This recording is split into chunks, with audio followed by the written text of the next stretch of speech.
అందరికీ నమస్తే నొల్లా. ఎట్లున్నారు అందరూ? మంచిగా ఉన్నారా? నేనైతే మంచిగా ఉన్నానుల్లా. మన ఇయాలటి ముచ్చట్లకు స్వాగతం. చలో ఇయాల పొద్దుగాలటి నుంచి ఇప్పుడు నేను వార్తలు చదివే ఇయాల దాకా ఏమేమి వార్తలు వచ్చినాయి, ఏమేమి కథలు, ఏమేమి లెక్క అనేది అన్నో వాళ్ళకి అరుచుకొని వద్దాం పాండ్రి. ఇంకెందుకు ఆలస్యం మరి? పెద్ద ఫోన్లు తీయండ్రి, ఎంఆర్ మీడియా తెలంగాణ అని పెట్టుండ్రి, పెట్టి లైవ్ ప్రోగ్రామ్ ఓపెన్ చేయండి. ఇయాలటి ముచ్చట్లు షురువు చేద్దాం. రైట్. ఇక మొదగాలు ఓ ప్రేమ ముచ్చట చెప్పాలి నోళ్ళ. రైట్. దాదాపు ఒక 3 ఏళ్ళకెళ్ళి ఇద్దరు ప్రేమించుకున్నారట. ఇరువురు కుటుంబాలు ఒప్పుకున్నాయట. పెద్దల సమక్షంలో పెళ్లి చేసుకుందామని చెప్పేసి నిర్ణయం తీసుకున్నారట. దాదాపు 3 ఏళ్ళకెళ్ళి ప్రేమ కొనసాగుతూ ఉన్నదట వాళ్ళది. అయితే పిల్లగానోళ్ళ తండ్రి హఠాత్తుగా చచ్చిపోయిండట నువ్వుల పాపం. ఇంకా ఏమైందో ఏం కథనో తెలియదు. ఆయన రైల్వే ఉద్యోగట. ఆయనతో జీవిడిచిండట. ఇక ఆయన ఏం చేసిండంటే అలా తండ్రి మృతదేహం ముంగట్నే ఆయన ప్రేమించిన అమ్మాయి ఎవరైతే ఉంటారో ఆ ప్రేమించిన అమ్మాయికి తాళి కట్టిండోళ్ళ. కొంతమందికి సెంటిమెంట్ ఉంటుంది, కొంతమందికి ఏంది కనిపించిన అవ్వయ్య నెత్తి మీద 4 ఇత్తులు వేయాలని చెప్పేసి చాలా మందికి ఉంటుంది. మొత్తం మీద వాళ్ళిద్దరు ఒప్పుకున్నారు, ఎటువంటి ఇబ్బంది పెట్టలేదు తల్లిదండ్రులు. ఇంకా కొద్ది రోజులైతే పెళ్లి చేసుకుందాం అనుకున్నారట వాళ్ళు. కొద్ది రోజులైతే పెళ్లి చేసుకుందాం అనుకున్నారట. పాపము వాళ్ళ నాన్న జీవిడిచిందట. ఇక మొత్తం మీద ఆయన మృతదేహం ముంగట్నే వాళ్ళ కొడుకు ఆయన ప్రేమించిన అమ్మాయికి తాళి కట్టిండు. ఇక పాపం చూసిన వాళ్ళందరూ ఏం ఏడ్చుడు, అది మామూలు ఏడ్చుడు కాదు. ఉండంగా పెళ్లి చేసుకుంటూ అయిపోవు, మొత్తం మీద గిట్ల అయితే దాన్ని తెలియకపోయే, గింత హఠాత్తుగా జరిగిపోయని చెప్పేసి చాలా మంది బాధపడ్డారట. కానీ పెళ్లి చేసుకుంటా అని మాట ఇచ్చి పెళ్లి చేసుకున్నాడు. కానీ నాయన బతుకుండగానే పెళ్లి చేసుకుందామని అనుకున్నారు. కానీ చచ్చిపోయినాక మృతదేహం ముంగట పెళ్లి చేసుకున్నారు. ఇక మరి అది సెంటిమెంట్ ముచ్చట కాబట్టి దీని మీద విమర్శలు ఏం చేయలేము. దీని మీద సెటైర్లు ఏం వేలవలేము. దాదాపు పేల్చేటోళ్ళు వెళ్తూ ఉన్నారు. సోషల్ మీడియాలో ఈ వీడియో ఇప్పటికే వైరల్ అవుతూ ఉన్నది. రైట్. ఈ వార్త ఇట్లున్నది. ఇక ఇంకొక ముచ్చట చెప్పాలి మీకు. అశుభంలో పెళ్లి చేసుకున్నారు అట్లా ఇట్లా అని చెప్పేసి చాలా మంది మాట్లాడిర్రు. కానీ ఇక కామెంట్లు ఒకటే తీరుగా వస్తానే వాళ్ళకు కింద. ఎట్లా అంటే అశుభంతో పెళ్లి చేసుకున్నారు, అశుభంలో పెళ్ళేంది, అట్లా ఇట్లా అని ఇక వాళ్ళ సెంటిమెంట్ వాళ్ళకు ఉన్నది. కానీ మొత్తం మీద ఇది రైట్. నిమ్స్లో పెద్ద ప్రమాదం తప్పిందుల్లో, చాలా పెద్ద ప్రమాదం తప్పింది నిమ్స్ దవాఖానాల. మరి ఇది ఎవరి నిర్లక్ష్యము, ఎవరి కథ ఏంది అనేది తెలియదు. కానీ పటాకాలు పెట్టిండ్రట దవాఖానలో కొంటపోయి. ఈ పటాకాలు పెట్టినోడు ఎవడు, సిబ్బంది నిర్లక్ష్యం ఏంది? చిన్న ప్రమాదం అంటే దాదాపు ఆ మంటలు చెలరేగినాయి. ఆల్రెడీ మంటలు ఆర్పేటప్పుడు ఆ పటాకాలను గుర్తుపట్టిండ్రు పోలీసులు. మొత్తం మీద ఆ పటాకాలు పెట్టినోడు ఎవడు, ఆ పటాకాలు పెట్టుకునడానికి పర్మిషన్ ఇచ్చినోడు ఎవడు, సిబ్బందికి ఇంత నిర్లక్ష్యం ఏంది? ఏదైనా పెద్ద జరగరాని ప్రమాదం జరిగితే ఎవడు ఆపేటోడు? ఇక పటాకాలు తీసుకొచ్చి ఇక దావకాన్లు ఎవరు పెట్టిండ్రు? అది అసలే పేషెంట్లు ఉండాల్సిన జాగా. అనారోగ్యంతో బాధపడుకుంటూ ఆడికి వచ్చేటోళ్ళు ఇలా చూసి ఉవ్వెత్తున మంటలు ఎగిసిపడితే ఏం జరగలేదు కాబట్టి, ప్రమాదం ఏం జరగలేదు కాబట్టి ఇబ్బందికరమైన పరిస్థితులు ఏర్పడలే. రైట్. ఇక ఇలా సాయంత్రము అగ్ని ప్రమాదం జరిగిన బ్లాక్లో భారీగా మంటలు, మొత్తం మీద టపాసుల గుర్తింపు, ఎక్కువ పటాకాలు. మరి దీపాలు కూడా దగ్గర లేదు, పటాకాలు ఎవరు పెట్టిర్రాడా? ఇక పటాకాలు ఎందుకు పెట్టిండ్రు? అయినా ఏ పండుగ దగ్గర ఉన్నాక పటాకాలు ఎవరు పెట్టిర్రు దావకండ్లా అనేది ఈడ ప్రశ్న. గింతగానం నిర్లక్ష్యమా, గింతగానం అధ్వానమా? ఈడికే సర్కారు దావకాన్ల పరిస్థితి అడ్డగోలుగా అధ్వానంగా తయారైంది దేవుడు అంటే వీళ్ళ దావకాన్లలో పటాకులు కూడా. ఇక మరి అది చిన్న ప్రమాదం జరగకపోతే అది ఇంకెన్ని రోజులు ఉండునో ఏం కథనో. కానీ ప్రమాదం జరిగింది కాబట్టి ఈ పరిస్థితి. చూడుండ్రి ఈ కథ. మంటలు నార్పే క్రమంలో పటాకులను గుర్తించిర్రట. ఇక తెలుగులో మాట్లాడిండు ఏఆర్ రెహమాన్. ఏమని మాట్లాడిండ్రు తెలుగులో? ఏఆర్ రెహమాన్ తెలుగులో మాట్లాడిండ్రట. ఇక అదొక వార్త. రైట్. ఇక ఇంకొక ముచ్చట ఇక్కడ చెప్పాలి. రాజ్ తరుణ్ పేరెంట్స్పై లావణ్య దాడి. చూసిర్రా నిన్నేమన్నది లావణ్య? ఏమన్నదోల్లా? ఇగో అందరితో కలిసి ఇష్టమే, కానీ కోర్టులో కేసు ఉన్నది, కేసు అయిపోయినాక రాండ్రి, ఆడ తేల్చుకున్న తర్వాత రమ్మంటారా వద్దంటారా అనేది పోలీసులు నిర్ణయిస్తారని. ఇలా పోలీస్ స్టేషన్కి పోయింది. పోలీస్ స్టేషన్ దగ్గరనే నేను జీవి తీసుకుంటాను ఊకే వాళ్ళు వచ్చుడు, నేను 100కు ఫోన్ చేసుడు, మిమ్మల్ని హెల్ప్ కోరుడు, ఇదే కథ అవుతాను, నేను ఆన్నే చచ్చిపోతా అని చెప్పేసి పోయినా. ఇలా వాళ్ళ పేరెంట్స్ మీద దాడి ఎందుకు చేసింది చెప్పుండ్రి? మహిళా కేర్ టేకర్స్ మీద, దాదాపు వాళ్ళ పేరెంట్స్ని చూసుకోవడానికి మహిళా కేర్ టేకర్స్ వచ్చిండ్రు. ఆ కేర్ టేకర్స్ మీద లావణ్య వాళ్ళ నాయన చేయి చేసుకున్నారట. ఇది ఎంత అధ్వానము, ఎంత ఘోరము. ఇక వీటి చుట్టే తిరుగుమంటారా జనాలను? ఇవి సుట్టే తిప్పుతారా జనాలను? ఏమనంటే అగోరి వరిసిన పెన్లు అంటారు, లేకపోతే రాజధాను లావణ్య లొల్లు అంటారు. ఇదే కథ ఉన్నది కదా, ఇంకేమి లేవు సమస్యలు. అయినా వాళ్ళ పేరెంట్స్ మీద చేయి చేసుకునే అధికారం మీకు ఎవరు ఇచ్చిండ్రు? వాళ్ళ ఇంట్లో వండుకుంటా సరే కోర్టు ఏదో తీర్పిచ్చిందని చెప్పేసి మీరేదో కలిసి ఉన్నారని చెప్పేసి ఏదో పాపం పోని అని చెప్పేసి ఉండనిత్తేనట. పాపం వాళ్ళ పేరెంట్స్ను ఉండనీయకుండా చేసుడు, వాళ్ళ పేరెంట్స్ను అవతలకు నూకేసుడట. ఈ కథనా, ఈ తతంగమా? మహిళలు అక్కలు మీ అసంటోళ్ళని చూసి ఇంకా సమాజంలో చాలా మంది నేర్చుకుంటారు. జర జాగ్రత్త. ఇది పబ్లిక్ సమస్య అని చెప్పేసి పబ్లిక్లకు తీసుకొచ్చినప్పుడు పబ్లిక్ అందరు చూస్తారు. కాబట్టి జర జాగ్రత్తలు వహించుండ్రి. పాపం రాజ్ తరుణ్ లావణ్య కేసులో మరో కీలక పరిణామం చోటు చేసుకుంది. రాజ్ తరుణ్ పేరెంట్స్ మీద లావణ్య దాడి చేసిన వీడియో తాజాగా వెలుగులోకి వచ్చింది. మరోసారి రాజ్ తరుణ్ పేరెంట్స్ పై లావణ్య ఆమె తండ్రి రామారావు దాడి చేసిండ్రు. రాజ్ తరుణ్ తల్లిదండ్రులు వృద్ధులు కావడంతో కేర్ టేకర్స్ గా ఉన్న మహిళలపై లావణ్య ఆమె తండ్రి బూతులు పురాణంతో రెచ్చిపోయిండ్రు. మహిళా కేర్ టేకర్స్ పైన చేతులతోని దాడి చేసిండ్రు ఆమె తండ్రి లావణ్య. అయ్యో ఇది ఇట్లున్నది వీళ్ళ కథ. మొత్తం మీద శ్రీరెడ్డి ముచ్చట తెలుసు కదా ఇక పవన్ కళ్యాణ్ ఇటు పోతే చంద్రబాబు నాయుడు అంటేనే నిప్పులు జరుగుతారు. మొత్తం మీద ఈ మధ్య కాలంలో ఇక తప్పుడు పోస్టులు ఎవరు పెట్టినా, తప్పుడు మాటలు ఎవరు మాట్లాడినా వాళ్ళ మీద పడ్డరు కదా, వాళ్ళ మీద పడ్డరు. కాబట్టి ఇలా శ్రీరెడ్డిని విచారణకు రమ్మన్నారు. చంద్రబాబు, పవన్ కళ్యాణ్, లోకేష్ల మీద అసభ్యకర పోస్టులు పెట్టిన కేసులో విచారణకు హాజరైన శ్రీరెడ్డి విజయనగరం జిల్లా పూసపాటి రేగ పిఎస్లో విచారణకు హాజరైంది. 41A నోటీసులు ఇచ్చి శ్రీరెడ్డిని పంపించిన పోలీసులు అవసరమైతే మళ్ళీ రావాలని ఆదేశాలు. మొత్తం మీద ఈ పిచ్చి పిచ్చి పోస్టులు పెట్టిండ్రు, పిచ్చి పిచ్చి కథలు పెట్టిండ్రు, పిచ్చి పిచ్చి అది చేసిండ్రు అని చెప్పేసి శ్రీరెడ్డిని విచారణకు పిలిచిండ్రు పోలీసులు. 41A కింద నోటీసులు ఇచ్చి మొత్తం మీద అవసరమైతే మళ్ళీ విచారణకు రావాలని చెప్పేసి కూడా పంపించారు. ఇది కథ. రైట్. పోస్టులు పిచ్చి పిచ్చి పెట్టుడు, మరి పిచ్చి పిచ్చి ఏందో ఏం కథ, నా పోస్టులు మనకు తెలివే, ఎక్కువ ఫాలో కాం. కాబట్టి మొత్తం మీద వాళ్ళ మీద అసభ్యకర పోస్టులు ఎవరైతే పెట్టిరో వాళ్ళని పిలిపిస్తూ ఉన్నారు, వాళ్ళను విచారణ చేస్తూ ఉన్నారు, వాళ్ళని అది చేస్తూ ఉన్నారనే అంశాలు అయితే తెర మీదకి వస్తూ ఉన్నాయి. వాళ్ళ మీద కేసులు పెడతా ఉన్నారనే అంశాలు బాగా వినబడతా ఉన్నాయి. ఇది శ్రీరెడ్డి కథ. చంద్రబాబు, పవన్ కళ్యాణ్, నారా లోకేష్ల మీద అసభ్యకర పోస్టులు పెట్టినందుకు గాను పోలీసులు పిలిచిండ్రు, విచారణ చేసిండ్రు, మళ్ళా 41A కింద నోటీసులు ఇచ్చిండ్రు, అవసరమైతే మళ్ళీ పిలుస్తాము, మళ్ళీ రావాలి అని చెప్పేసి పంపించిండ్రు. ఇది కథ. ఇక హైదరాబాద్లోని బంజారా హిల్స్లో ఓ భవనం పైకి ఎక్కి కిందకు దూకేస్తానంటూ యువతి హల్చల్. ఘటనా స్థలానికి భారీగా చేరుకున్న పోలీసులు యువతను కిందికి రప్పించే ప్రయత్నం చేస్తున్న పోలీసులు. మరి ఆమె బాధ ఏందో, ఎందుకు దుంకుతానెక్కిందో, ఏం కథలో అరుచుకోండ్రి, జర అట్లనే ఇడిచిపెట్టకుండ్రి, ఆమెకి ఏమైనా కౌన్సిలింగ్ అవసరమైతే ఇయ్యండ్రి. మరి బ్లాక్మెయిల్ చేయతందుకు ఎక్కిందా, నిజంగా బాధ ఉండెక్కిందా, ఇవన్నీ అయినా నాకు అర్థం కాలేదు. ఈ మధ్యకాలంలో సూసైడ్ అంటే ఫ్యాషన్ అయిపోయింది. దానివల్ల కష్టమో నష్టమో భూమి మీద నూకలున్న రోజులు బతకాలే కదా, ఈడవాలే కదా. అట్లా అనుకుంటే మీకంటే కట్టాలు ఉన్న వాళ్ళు చాలా మంది ఉన్నారు లోకం మీద. తినడానికి 2 పూటలు తిండి దొరకని వాళ్ళు చాలా మంది ఉన్నారు.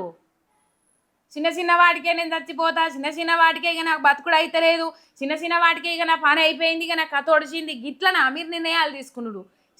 మరి నెరి అధ్వానం అవుతాను రాను రాను రాజుగుర్రం గాడిదైనట్టు. మీ ఆలోచన తరీకలు ఏం చక్కగా ఉంటలేదు. ఇవాళ ఉన్న సమస్య రేపు ఉంటుంది. దానివల్ల సరే వారం ఉంటుంది కావచ్చు, నెల ఉంటుంది కావచ్చు, సంవత్సరం ఉంటుంది కావచ్చు, 5 ఏళ్ళు ఉంటుంది కావచ్చు, మిగతా 30 ఏళ్ళలో 40 ఏళ్ళలో బతుకుతారు కదా. పోనీ 60 ఏళ్ళు వేసుకోరు, 60 ఏళ్ళు బతుకుతారు కదా. 60 ఏళ్ళలో 5 ఏళ్ళు కష్టాలు వెళ్ళదిస్తే ఏమవుతుంది? 20 ఏళ్ళ దాకా అవ్వ మీద బువ్వ లెక్క అవ్వ మీదనే బతుకుతారు, అయ్య మీదనే బతుకుతారు. 20 ఏళ్ళు అయినాక చిన్న చిన్న కష్టాలు వచ్చినాయేమో భరిస్తేమాయ్. ఓ చిన్నదానికి నేను చచ్చిపోతా, పెద్దదానికి నేను చచ్చిపోతా, అంటూ ఉరుకుతా, అంటూ ఉరుకుతా, ఈ కథలు నడుస్తూ ఉన్నాయి వాళ్ళ. మొత్తం మీద ఇది ఇక హైదరాబాద్లో మళ్ళీ నేను పొద్దుగాలనే చెప్పినాం కదా, ఇయ్యల రేపు కూడా వానలు ఉన్నాయి. పలు జాగాలలో ఈదురు వానలు వచ్చినాయి, ఈదురు గాలులు వీసినాయి. మొత్తం మీద పనులుంటేనే బయటికి వెళ్ళుండ్రి, లేకపోతే వాతావరణం చూసుకొని మెదులుండ్రి. పనులు ఉంటే తప్ప లేకపోతే బయటికి రావద్దు. రైట్. ఇక మలయాళ నటులు టామ్ చాకో అరెస్టు. డ్రగ్స్ కేసులో టామ్ చాకోను కొచ్చిలో అరెస్టు చేసిన పోలీసులు. డ్రగ్స్ మత్తులో తనతో అసభ్యంగా ప్రవర్తించాడని ఓ నటి ఫిర్యాదు మేరకు కేసు నమోదు చేసి అరెస్టు చేసిన పోలీసులు అని చెప్పేసి, డ్రగ్స్ మత్తులో ఒక పెద్ద హీరోయినే మొన్న ఒక ట్వీట్ చేసింది, ఫిర్యాదు కూడా చేసిందట. ఆ సెట్లో ఉన్నప్పుడు డ్రగ్స్ మత్తులో తనతోనే అసభ్యకరంగా ప్రవర్తించిండు అని చెప్పేసి ఆ యువతి పోయి కంప్లైంట్ ఇచ్చింది, ఆ మహిళ పోయి కంప్లైంట్ ఇచ్చింది. మొత్తం మీద డ్రగ్స్ పిచ్చిలో ఏం చేస్తారో అర్థం కాదట వల్ల. ఈ డ్రగ్స్ వల్ల ఉన్న మంచి మంచి పేరంతా ఖరాబ్ చేసుకుంటా ఉన్నారు. వీటిని వాడద్దు అని మొత్తుకున్నా కూడా మొత్తం మీద వాటికి బానిసై ఆ మత్తులో ఏం చేస్తుండ్రో అర్థం కాని పరిస్థితి ఇయ్యాల రేపు.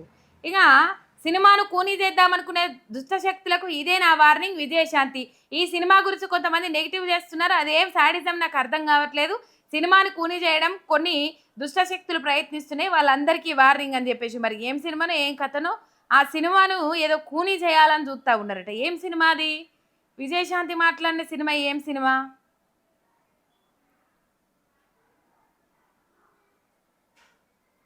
రైట్. మొత్తం మీద ఒక ఆవేదన వ్యక్తం చేసిండోళ్ళ సినిమా నటుడు పృథ్వీ ఆవేదన వ్యక్తం చేసిండ్రు.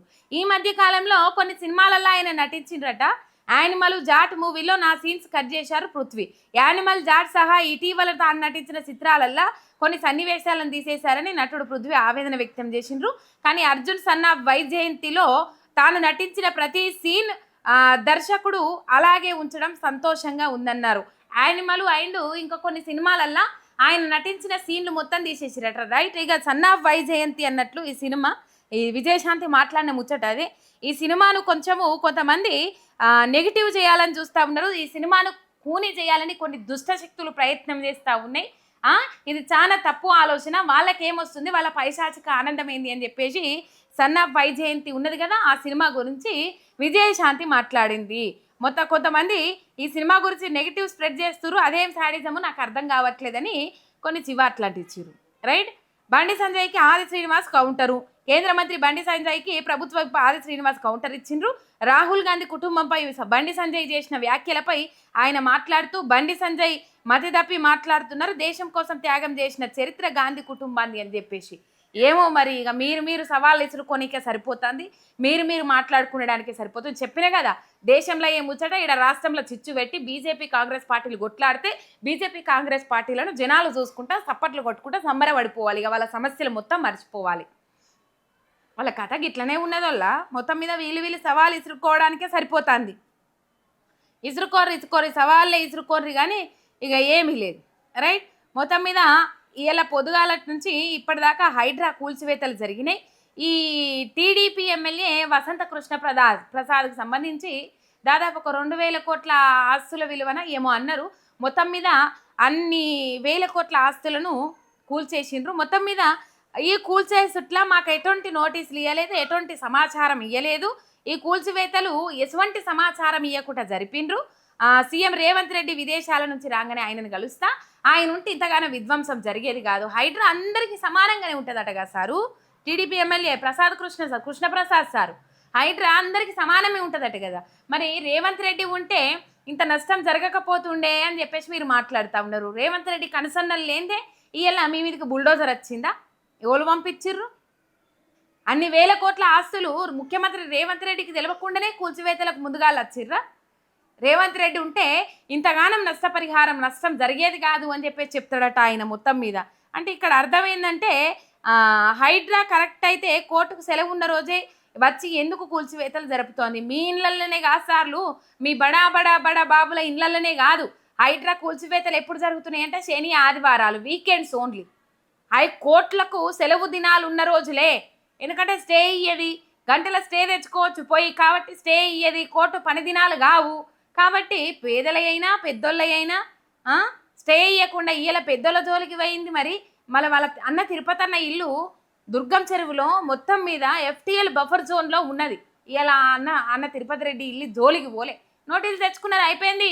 చెరువు మమ్మల్ని ఆక్రమించింది, మేము చెరువును ఆక్రమించలే, మమ్మల్ని చెరువు కబ్జా పెట్టింది అని చెప్పేసి వాళ్ళది. మొత్తం మీద ఈ వార్త. రైట్. ఇక గాంధీ భవన్లో టీపీసీసీ అధ్యక్షుడు మహేష్ కుమార్ గౌడ్ను కలిసిండ్రట. ఎవరు? క్యాబ్ డ్రైవర్ వర్కర్స్ యూనియన్ ప్రతినిధులు.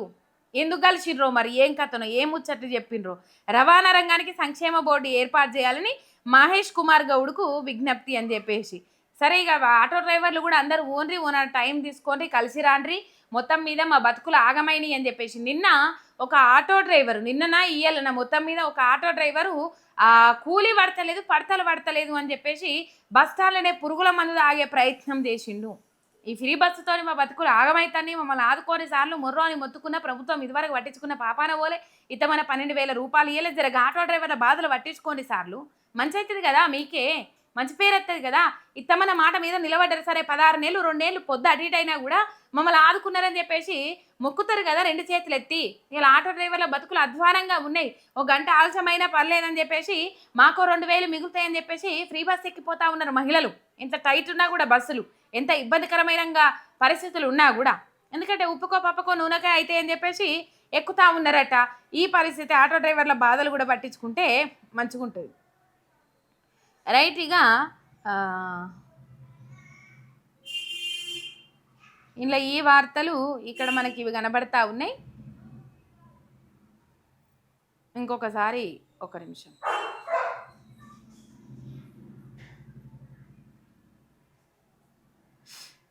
రైట్. ఇక కొద్దిగా రాజకీయాలల్లో కద్దాం. ఇలా తెలంగాణ రాజకీయాలల్లో ఏం జరిగింది, తెలంగాణ రాజకీయ అంశాలు ఏమేమి ఉన్నాయి అనేది ఒకసారి మనం చూద్దాం. ఉప్పల్ స్టేడియంలో నార్త్ స్టాండ్కు ఉన్న మహమ్మద్ అజారుద్దీన్ పేరు తొలగించాలని ఆదేశాలు.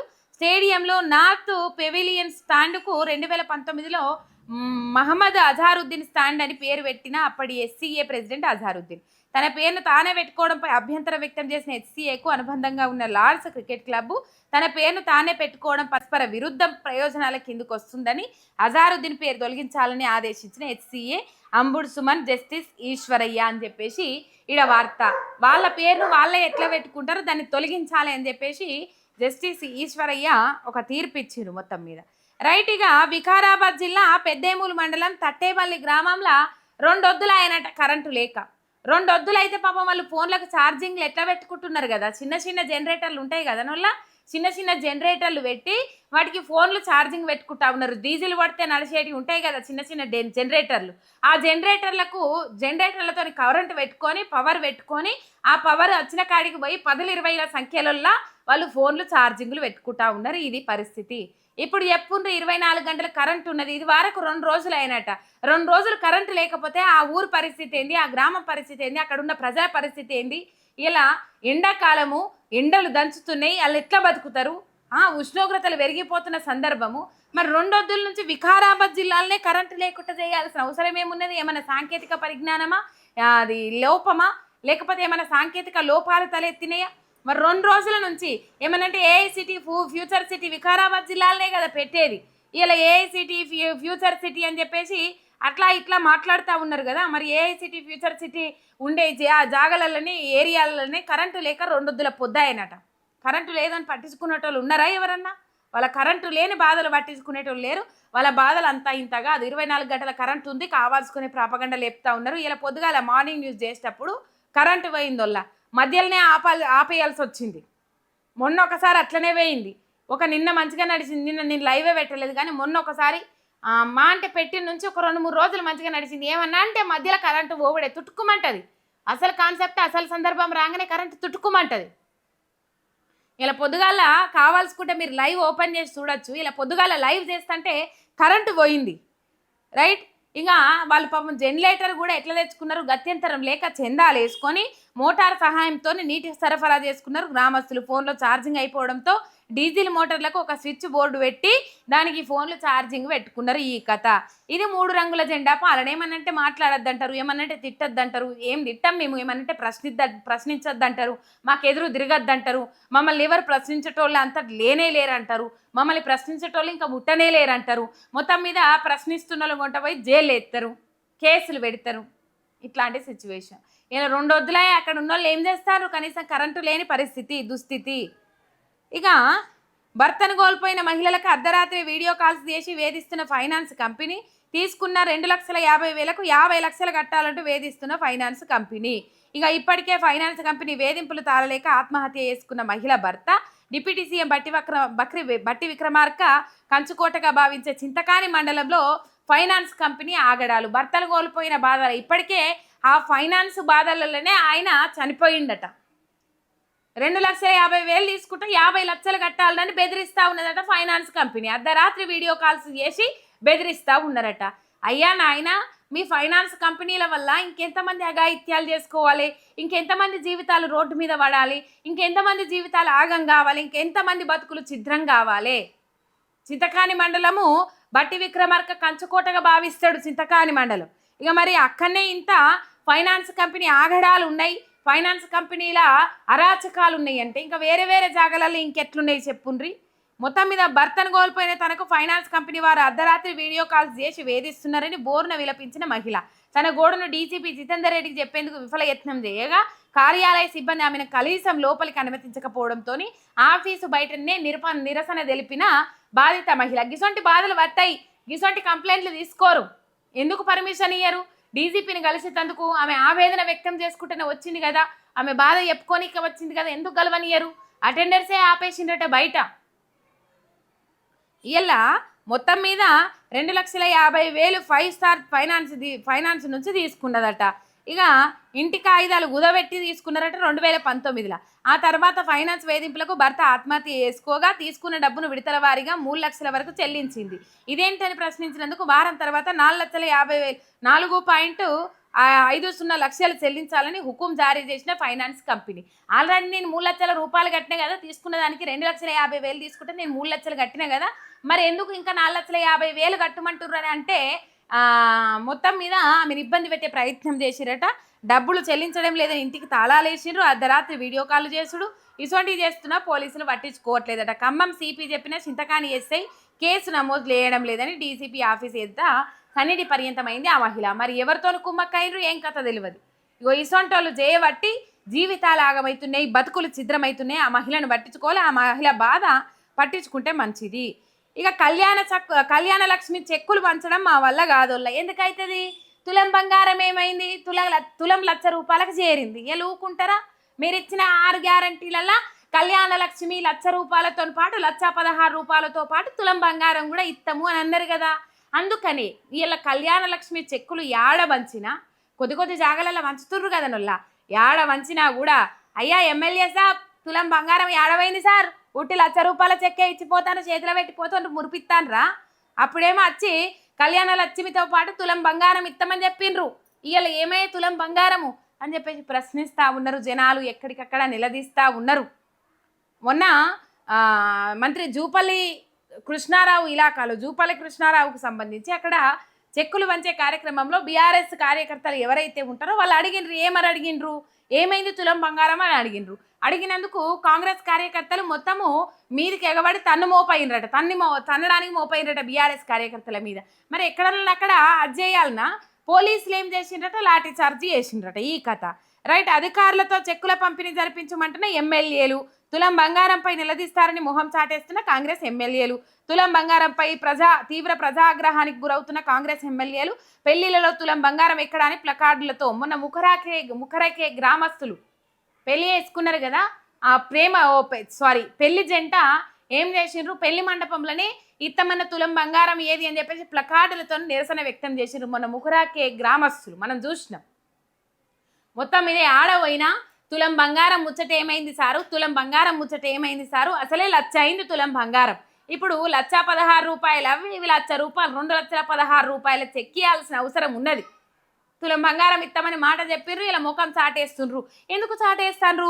ఏడవైనా జనాలు నిలదీస్తూ ఉన్నారు, ప్రశ్నిస్తూ ఉన్నారు, 6 గ్యారంటీల గురించి అడుగుతూ ఉన్నారు, అట్లనే మెయిన్గా తులం బంగారం గురించి అడుగుతూ ఉన్నారు. అందుకనే ముఖం చాటేసుకోవాల్సిన పరిస్థితి. ఇక మేము కళ్యాణ లక్ష్మి చెక్కులు వంచలేం, ఎమ్మెల్యేలు వంచరు, అధికారులతో వంచుండ్రి పంచిపోయిండ్రి అని చెప్పేసి. అప్పుడేమో మేమంటే మేం ప్రోటోకాల్ లేకపోయినా ఓడిపోయిన ఎమ్మెల్యేలు వచ్చి కూర్చొని పంచేది. ఇలా ఎమ్మెల్యేలనే పోయి పంచమంటే మాతో కాదు మేము పంచమంటారు. ఎందుకు? ముఖం చాటేసుకోవాల్సిన పరిస్థితి వచ్చింది కాబట్టి, ఇత్తమన్న గ్యారంటీ అమలు చేయలేరు కాబట్టి. ఒక ఊళ్ళో 20 పెళ్ళిళ్ళైనా ₹20,00,000 వేయాల్సిందే వాళ్ళు. అంటే 20 లక్షలు కాదోళ్ళు 40 లక్షలు అవుతాయి మళ్ళా. ఎందుకంటే తులం బంగారం ₹1,00,000 పోతుంది, ₹1,16,000 కళ్యాణ లక్ష్మి కింద కట్నం కింద పోతుంది. మొత్తం మీద ఇది అన్నట్టు రైట్. ఇక ఇది గచ్చిబౌలి ఏఐజీ హాస్పిటల్ పైకి దూకుతానంటూ మహిళ అల్చలు, ఉద్యోగం నుండి తీసేసినందుకు దూకుతానంటూ హాస్పిటల్ బిల్డింగ్ ఎక్కిన మహిళ, హాస్పిటల్లో టెంపరీ ఉద్యోగం చేస్తున్న మహిళ. ఇంతకుముందు చెప్పిన కదా ఎందుకు ఆవేశాలకు పోతారు, ఎందుకు అది చేస్తారు అని.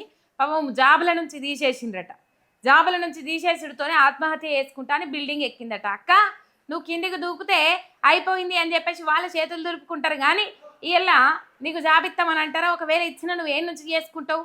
గుండె ధైర్యం చేసుకొని, గుండె నిబ్బరం చేసుకొని అది చేసుకోవాలి. కానీ ఇది కాకపోతే ఇంకో జాబు మొత్తం మీద ఇట్లా మధ్యంతరంగా ఈ మధ్య కాలంలో మోసం చేస్తున్న సంస్థలు చాలా ఉన్నాయి. మధ్యంతరంగా జాబ్లకెళ్ళి తీసేస్తున్న సంస్థలు చాలా ఉన్నాయి. ఇక వాళ్ళందరూ ఆగమైపోవాలంటే కథ మంచిగానే ఉంటుంది అక్కో. జర మంచిగా ఇంటికొస్తే ఇంట్లో ఎవరైనా ఉన్నారేమో, పిల్లలు భార్య భర్త పిల్లలు ఉన్నారేమో, వాళ్ళని చూసుకుంటా ఉండు. లేకపోతే ఇంకే ఉద్యోగం అన్న వెతుక్కో. టాలెంట్ చేతులు ఉన్నప్పుడు ఏ ఉద్యోగమైనా దొరుకుతుంది కదా. రైట్. ఈ మధ్య కాలంలో ఇంకా టాలెంట్ కంటే ఎక్కువ పంచాయనులకే ప్రియారిటీ ఇస్తున్నారు లేండి. ఇక ఆ ముచ్చట ఎందుకు ఎక్కువ పోతే అదవుతుంది. కానీ రేవంత్ రెడ్డి చెప్పింది మొత్తం మీద ఇక్కడ ఈ వార్తలు చూస్తూ ఉన్నాం. ఇక కూలీ పనికి పోతున్న కొమురం భీం మనవడు చేతిలో సిల్లి గవ్వలేక ఉపాధి పనులకు పోతున్న గిరిజన వీరుడు కొమురం భీము మనవడు కొమురం సోనేరావు. ఇలా ఉద్యమకారుల కుటుంబాలను ఆదుకుంటాం, ఉద్యమకారులకు అది చేస్తాం, ఉద్యమకారులకు ఇది చేస్తాం, ఉద్యమకారులను కేసీఆర్ పట్టించుకోలేదు, ఉద్యమకారుల కుటుంబాలను పట్టించుకోలేదు అని చెప్పేస్తే మొన్న చాకలి ఐలమ్మ మన్మడు మొత్తం మీద తిరిగి వేసారిపోయి పాపం ఆయనకు సరైన వైద్యం అందక జీవిడిచిండు. కనీసం చూసేదానికి పోలే ఈ కాంగ్రెస్ నాయకులు.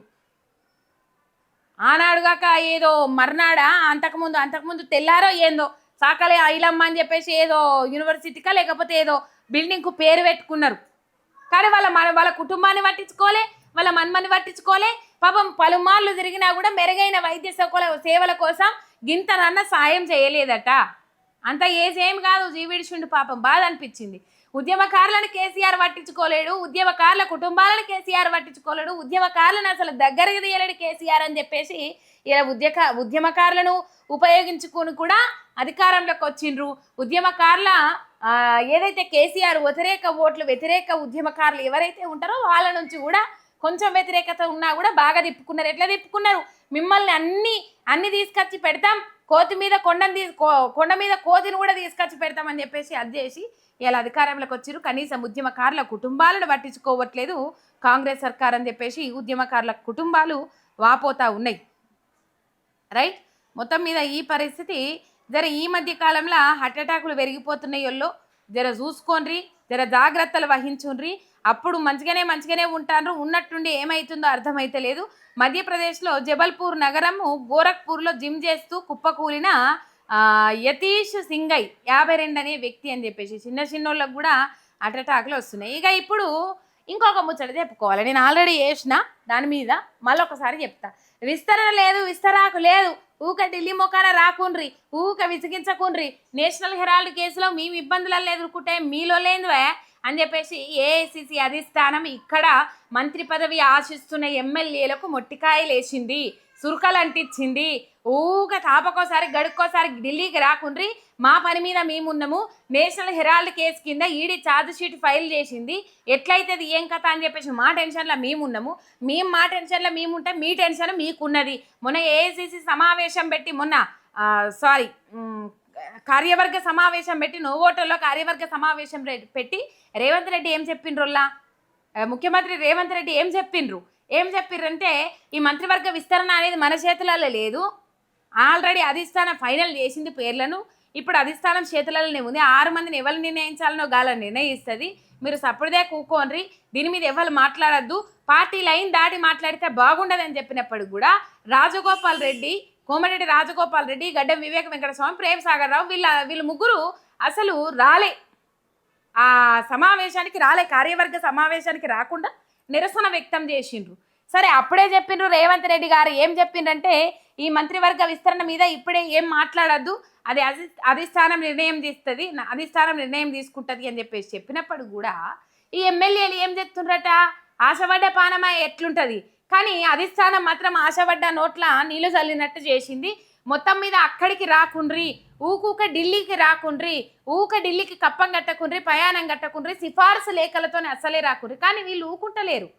ఏంటంటే సిఫారసు లేఖలు పట్టుకొని పోయి ఢిల్లీ ఏఐసిసి పెద్దలను ప్రసన్నం చేసుకోవాలి, బెర్త్ కన్ఫర్మ్ చేసుకోవాలి, క్యాబినెట్లో నేను ఉండాలి పక్కా అని చెప్పేసి అంటే ఢిల్లీ కురుకుతానరట. నిన్న ఒక ఎమ్మెల్యే నేను అక్కడికి వస్తా, ఏఐసిసి పెద్దలను కలుస్తా అని చెప్పేసి ముచ్చట చెప్పంపితే, కబురు చెప్పంపితే అక్కడి నుంచి సమాధానం ఎట్లొచ్చిందో తెలుసా అనోళ్ళ. మళ్ళీ నేను అంటున్నది కాదు, గాంధీ భవన్ వర్గాల దగ్గర నుంచే ఇవి గుసగుసలు వినబడతా ఉన్నాయి. ఊక ఢిల్లీకి రాకుండ్రి, మేము పిలిచేదాకా మంత్రివర్గ విస్తరణ మీద అసలే రాకుండ్రి, ఇప్పుడప్పుడే ఉండదు, మా బాధ మాకున్నది, మీ బాధ మీకున్నది, ఇప్పుడు అప్పుడే మంత్రివర్గ విస్తరణ ఉండదు అని చెప్పేసి ముఖం మీదనే తలుపులేసిన పరిస్థితి అక్కడ కనబడతా ఉన్నది. ఇంకా వాళ్ళ బాధ వాళ్ళకున్నది, వీళ్ళ బాధ వీళ్ళకున్నదంటే మాకు మంత్రి పదవి ఇస్తారో మాకు మంత్రి పదవి ఇయ్యరో అని చెప్పేసి వీళ్ళ బాధ వీళ్ళకున్నది. ఇక వాళ్ళ బాధ నేషనల్ హెరాల్డ్ కేసులో మా పరిస్థితి ఏమవుతుందో మా గతి ఏమవుతుందో అని చెప్పేసి వాళ్ళ పరిస్థితి అట్లున్నది. మొత్తం మీద మీరు రాకుర్రి బాబు, ఇప్పుడు రాకుర్రి, అసలు మేము పిలిచేదాకా రాకుర్రి, ఇప్పుడు విస్తరణ లేనే లేదని చెప్పేసి కళాఖండిగా తేల్చి చెప్పింది. కానీ ఇప్పుడు తెలంగాణ రాష్ట్రంలో మంత్రివర్గ విస్తరణ, ఇక ఉన్న మంత్రులు ఏం చేస్తారో ఏం కథనో మనకు తెలియదు, ఉన్న శాఖలను పట్టించుకున్న పాపాన పోతలేరు. కానీ ఇప్పుడు తెలంగాణలో మంత్రివర్గ విస్తరణ మాత్రం కావాలి పక్కా. 42% బీసీ రిజర్వేషన్ చొప్పున చెప్పుకున్నా అట్లనైనా కావాలి, సామాజిక న్యాయం చేసుకుంటున్నైనా మంత్రివర్గ విస్తరణ పక్కా కావాలి. ఎందుకంటే మెయిన్ కీలక శాఖలకు మంత్రులు లేరు. విద్యాశాఖకు విద్యాశాఖ మంత్రి లేడు, హోమ్ మినిస్టర్ లేడు, రక్షణ శాఖకు లా అండ్ ఆర్డర్ కంట్రోల్ తప్పుతాంది, ఎట్లా పడితే అట్లా కొట్టుకునే పరిస్థితులు ఏర్పడుతున్నాయి, విచ్చలవిడిగా దాడులు చేసుకుంటా ఉన్నారు, ఎవరి మీద ఎవరు దాడి చేస్తుండో తెలుస్తలేదు, ఎవరు ఏ ఆపద ఎట్లా సృష్టిస్తారో తెలుస్తలేదు. లా అండ్ ఆర్డర్ ఘోరమైన పరిస్థితులలో ఉన్నది తెలంగాణ రాష్ట్రం. మొత్తం మీద వాళ్ళు మరి నివేదికలు తెచ్చుకుంటా ఉన్నారు, అట్లా తెచ్చుకుంటా ఉన్నారు, ఇట్లా తెచ్చుకుంటా ఉన్నారు, ఏందో ఏం కథనో తెలియదు. ఇక హెలికాప్టర్ లేని వీళ్ళు పోతలేరు వాళ్ళు, రైట్. నా నియోజకవర్గానికి వెళ్ళాలి, హెలికాప్టర్ రెడీ చేయండి. 22వ తేదీన కోదాడ పర్యటనకు ప్రత్యేక హెలికాప్టర్లో వెళ్ళనున్న మంత్రి ఉత్తమ్ కుమార్ రెడ్డి. ఇక వీళ్ళు హెలికాప్టర్లు లేని పోతలేరు. అందుకే దామోదర రాజనరసింహ గట్టిగా సురుకులంటే ఇచ్చిండ్రు.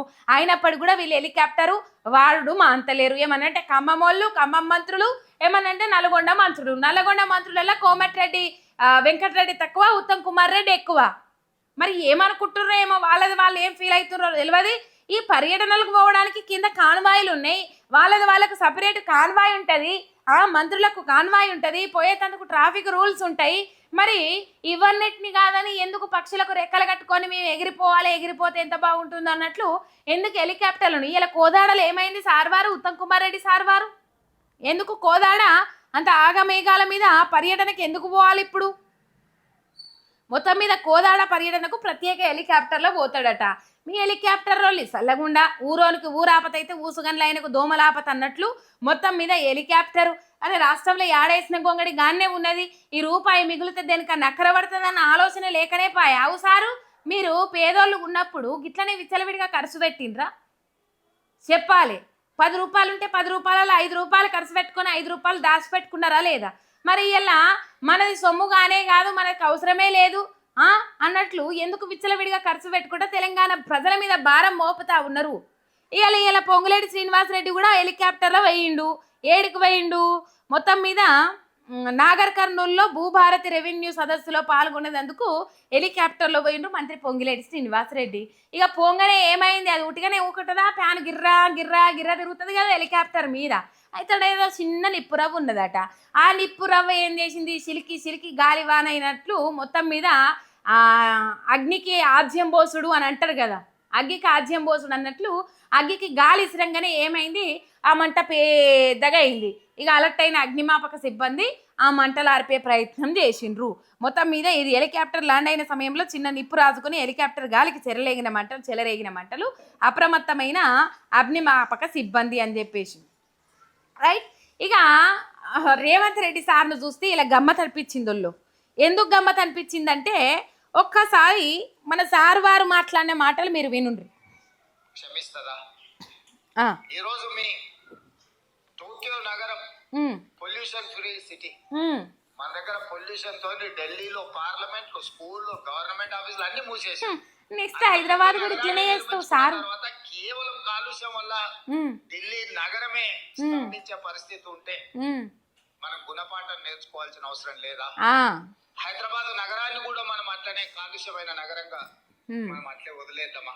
అంటే ప్రకృతి మనల్ని క్షమిస్తదా?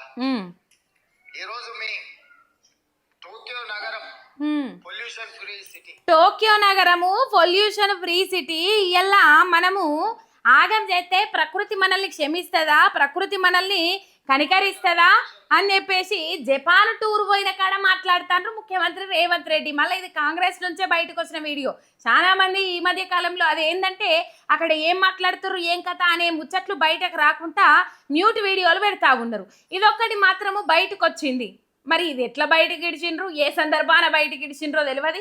అది వాళ్ళకు బూమరంగ్ అవుతుందని తెలియదా, మరి ఏం పాడో అర్థం కాదు. కానీ ఇట్లనే దొరకబట్టబడ్డరు, ఇట్లనే బుక్ అయ్యిండ్రు ముఖ్యమంత్రి రేవంత్ రెడ్డి సార్. ఇక్కడ హెచ్సియు భూముల విషయంలో ఎక్కలేని విధ్వంసం క్రియేట్ చేసుకుంటా, పచ్చని పర్యావరణాన్ని నాశనం చేసుకుంటా, 62 బుల్డోజర్లను పంపించి, 62 జేసీబీలను పంపించి, మూగ జీవాలను ఆగం చేసి, నెమళ్లకు కనీసము వసతులు లేకుండా చేసి, సౌలతులు లేకుండా చేసి, పాపం వాటి నివాసాలను తొలగించి, ఇలా దాదాపు 100 ఎకరాల విస్తీర్ణంతో చెట్లను నాశనం చేసిర్రు. దాంట్లో ఎట్లా విస్తీర్ణం మళ్ళీ పునరుద్ధరణ చేపడతారు, ఎందుకు నాశనం చేసిర్రు అని చెప్పేసి సుప్రీంకోర్టు ధర్మాసనంతో మొట్టికాయలు వేసుకున్న మన రేవంత్ రెడ్డి సార్ గారి సర్కారు ఇలా జపాన్ పోయి రేవంత్ రెడ్డి అక్కడ సుభాషిత రత్నాలు వేదాలు వల్లిస్తూ ఉంటే దయ్యాలు వేదాలు వల్లించినట్టు లేదు, సంపినోడే సంతాప సభ పెట్టినట్టు లేదు. ఇలా ఎవరికి చెప్తుండ్రోల్లా రేవంత్ రెడ్డి సారు మీకే అడిగేది, మీరు ఎవరికి చెప్తుండ్రు సారు ముచ్చట? ఇలా టోక్యో నగరంలో తెలియదు అనుకుంటురా, జపాన్ నగరంలో తెలియదు అనుకుంటుర్రా? మీరు మాట్లాడేది తెలుగులో మాట్లాడుతుర్రు, అక్కడ ఉన్న తెలుగు వాళ్ళకి అర్థమైతే లేదు అనుకుంటుర్రా? హెచ్సియు యూనివర్సిటీ భూముల విషయంలో మీరు చేసిన విధ్వంసం అంతా ఇంత కాదని అక్కడి దాకా ముచ్చట పోలేదు అనుకుంటురా? లేకపోతే ఇక్కడి దాకా ముచ్చట వచ్చిందా రాలేదా వీళ్ళకి ఒకసారి టెస్ట్ పెడితే సరిపోలా, ఎవరైనా నోరెప్పుతారేమో, మరి ఇక్కడి దాకా వచ్చిందా రాలేదా అని తెలుసుకుంటే బాగుంటుందని అనుకున్నారా? ఎట్లా అనుకున్నారు సార్ మీరు? నాకు అర్థం కాదు. అన్ని మ్యూటెడ్ వీడియోలు పెడతాండ్రు, ఇదొక్కటి మాత్రం వాయిస్ వచ్చేటట్టు పెట్టిండ్రు బయటకు. కానీ హెచ్సియు భూములలో ఎంతో విధ్వంసం సృష్టించిన రేవంత్ రెడ్డి సార్ గాడికి పోయి గీ ముచ్చట చెప్తే నాకు అస్సలు మంచిగా అనిపించలేదు. అలా ఎవరికి మంచిగా అనిపించలేదట. ఎవరికి మంచిగా అనిపిస్తుంది చెప్పుర్రి? ఇంకా కొనసాగుతూనే ఉన్నది కదా. అక్కడిక్కడ ఇంకా భూముల మీద జాగల మీద కన్నేసి అడవులను తొలగిస్తాము, అడవులను నాగం చేస్తాము, ప్రైవేట్ సంస్థలకు అప్పచెప్పి మొత్తం మీద సొమ్ము చేసుకుందాము, వచ్చిన సొమ్ము ఆగం చేద్దాము, చందన చేద్దాము. ఇలా సంపినోళ్ళ సంతాప సభ పెట్టినట్టు లేదు. ఏమంటారు సారు? మొత్తం మీద టోక్యో నగరం అనేది పొల్యూషన్ ఫ్రీ సిటీగా ఉన్నది. ఇలా న్యూఢిల్లీలో పొల్యూషన్ పెరిగిపోయి పార్లమెంటు అడిపోతే స్కూళ్ళు బంద్ చేసుకోవాల్సిన పరిస్థితి ఏర్పడుతుంది అని మాట్లాడుతూ ఉన్నారు మన ముఖ్యమంత్రి రేవంత్ రెడ్డి సారు. గిదా కథ. హెచ్సియు భూముల విషయంలో సుప్రీంకోర్టు ధర్మాసనం మొట్టికాయలు వేసింది కదా సారు మొన్ననే. అంత 3 రోజులు మీరు పోకముందే వేసింది కదా మొట్టికాయలు. ఏ మొట్టికాయలు వేసింది? సిఈసి కమిటీ ఏం నివేదిక అప్పచెప్పింది? హెచ్సియు భూములకు సంబంధించి అవి హెచ్సియు భూములే అని చెప్పింది. ధ్వంసం చేసిన అడవులను ఎట్లా మళ్ళీ అడ్జేస్తారో మీరు ప్రణాళిక ప్రకారం సిద్ధం చేసుకొని చెప్పండి. మీరు 100 ఎకరాలను మళ్ళీ పునరుద్ధరణ చేయకపోతే జైల్లో పెడతాము, తాత్కాలికంగా అక్కడనే జైలు కట్టి హెచ్సియు యూనివర్సిటీ భూములలోనే జైలు కట్టి ఆ జైల్లో మిమ్మల్ని పెడతాం జాగ్రత్త అని హెచ్చరికలు జారీ చేసింది సుప్రీంకోర్టు ధర్మాసనం. ఇలా కొంతమంది సుప్రీంకోర్టు ధర్మాసనాన్ని తీర్పునే తప్పు పడతారు, సుప్రీంకోర్టు ధర్మాసనం చెప్పిన ముచ్చట్లనే తప్పు పడతారు. ఈ పరిస్థితి ఉన్నది రాష్ట్రంలో. ఆయన పోయి ఆడ జపాన్లో మీటింగ్ పెట్టి చెప్తే మీరు సెలవు దినాలు చూసుకొని ఇలా శనివారం ఆదివారము ఉగాది రంజాన్ సెలవు దినాలు చూసుకొని పోరగాళ్ళు అంటే విద్యార్థులు అక్కడ చదివే విద్యార్థులు ఊళ్ళకు పోయింది చూసుకొని మీరు జేసీబీలను 62 జేసీబీలను దింపి పరుగు అనుకుంటా లేడికి లేచిందే పరుగన్నట్లు మేఘాల మీద అడవులను ధ్వంసం చేసిరు. ఎందుకంటే కమిటీ రాకముందే చెట్లను తొలగించాలి, అవశేషాలను తొలగించిన తర్వాత ఇక్కడ అడవి లేదు, అంత సాపే ఉన్నది, చిన్న గడ్డి కూడా మొలవలేదు. హిరోషిమా నాగసాకిల మీద బాంబులు ఎత్తే కదా ఎట్లా గడ్డి కూడా మొలవలేదో ఇక్కడ కూడా గడ్డి మొలవలేదు. ఈ భూములు ఎందుకు పనికి రావని చెప్పే ప్రయత్నం చేసిండ్రు, కుట్ర చేసిండ్రు. ఆ కుట్రలో భాగంగా జేసీబీలు పంపించి మరి ఇలా ఆగం చేసి మొత్తం ఇలా టోక్యో నగరంలో మీరు పోయింది పెట్టుబడుల కోసం కాదు, అప్పుల కోసం పోయినరు. మీరు పోయింది ఇక్కడ సోనియా రాహుల్ గాంధీ ముచ్చట్లల్లా నేషనల్ హెరాల్డ్ కేసులో ఇక్కడ మాట్లాడవలసి వస్తుందో అని చెప్పేసి ఇక్కడ సందర్భం పాడు లేకున్నా 11,500 కోట్ల అప్పుల కోసం పోయినరు. అండ్ ఈ ముచ్చట్లు తప్పించుకోవాల్సి వస్తుంది, తప్పించుకున్నాడు ఈజీ అవుతుంది అని చెప్పేసి పోయిందనే ముచ్చట్లు ఇప్పుడు కోడై కూస్తా ఉన్నది. రైట్. ఈ పరిస్థితి హెచ్సియు అడవుల్లో రేవంత్ రెడ్డి సృష్టించిన విధ్వంసానికి ఏళ్ల తరబడి పెరిగి నేల కొరిగిన చెట్లు అని చెప్పేసి దాదాపు ఒక 50-60 సంవత్సరాల నుంచి 40-30 ఏళ్ల నుంచి పెరిగిన చెట్లు నేల కొరిగినాయి. ఇది సృష్టించిన విధ్వంసం కాదా అనుల్లా? ఆ వీడియోలో జత చేసి కట్టు వేసి పెడతా చూడుండ్రి మీరు. నిజంగా సంపినోళ్ళ సంతాప సభ పెట్టినట్లు లేదా? అచ్చిరాంగనే 2400 ఎకరాల దామగుండం అడవులను, దాదాపు ఒక 12 లక్షల వృక్షాలున్న అడవులను 12,000 పైచిలకు వనమూలికలున్న అడవులను, ఎన్నో జీవ జంతురాశులున్న అడవులను ధ్వంసం చేయలేదా? హైకోర్టు అని చెప్పేసి అక్కడ 100 ఎకరాలు, అవి కూడా యూనివర్సిటీకి సంబంధించిన భూములే, చదువుకునే పిల్లలకు సంబంధించిన భూములే 100 ఎకరాలు అని చెప్పేసి హైకోర్టుకు కేటాయించలేదా? అక్కడ అడవులను విధ్వంసం చేసుకుంటారే పోతానే ఉన్నారు. మీరు ఇంకా చేసేది ఏమీ లేదు. సెకండ్ అంశం, దామగుండం అడవులను అప్పచెప్తిరి, హెచ్సియు భూములను ధ్వంసం చేస్తిరి, అడవులను ఆగం చేస్తిరి, హైకోర్టుకు అని చెప్పేసి అక్కడ కొన్ని భూములను అప్పచెప్తిరి 100 ఎకరాలను. ఇలా అడవులను నాశనం పట్టించుకుంటా ఇంకా కొంతమంది ఎమ్మెల్యేలు చెరువులనే మింగేస్తారట. ఎట్లా మింగుతారో తెలుస్తలేదు. వారం రోజులలో కథ ఆ చెరువు పత్తా లేకుండా కనబడకుండా పోతుందట. మరి దీంట్లోనే కుట్రలనే భాగంగానే కాళేశ్వరం నీళ్ళు ఆ చెరువులకు పునరుద్ధరణైన కాకతీయ పథకంతో, మిషన్ కాకతీయ పథకంతో ఆ పునరుద్ధరైన చెరువులల్లో నీళ్లు రాకుండా ఆపిరాము. నీళ్ళతో మట్టి పోసుడు కాదు కదా, నీళ్లు రాకపోతే మొత్తం ఎండిపోతే మొత్తం మట్టి పోసి అది చేయొచ్చు అన్నట్టు. మొత్తం మీద ఈ పరిస్థితి.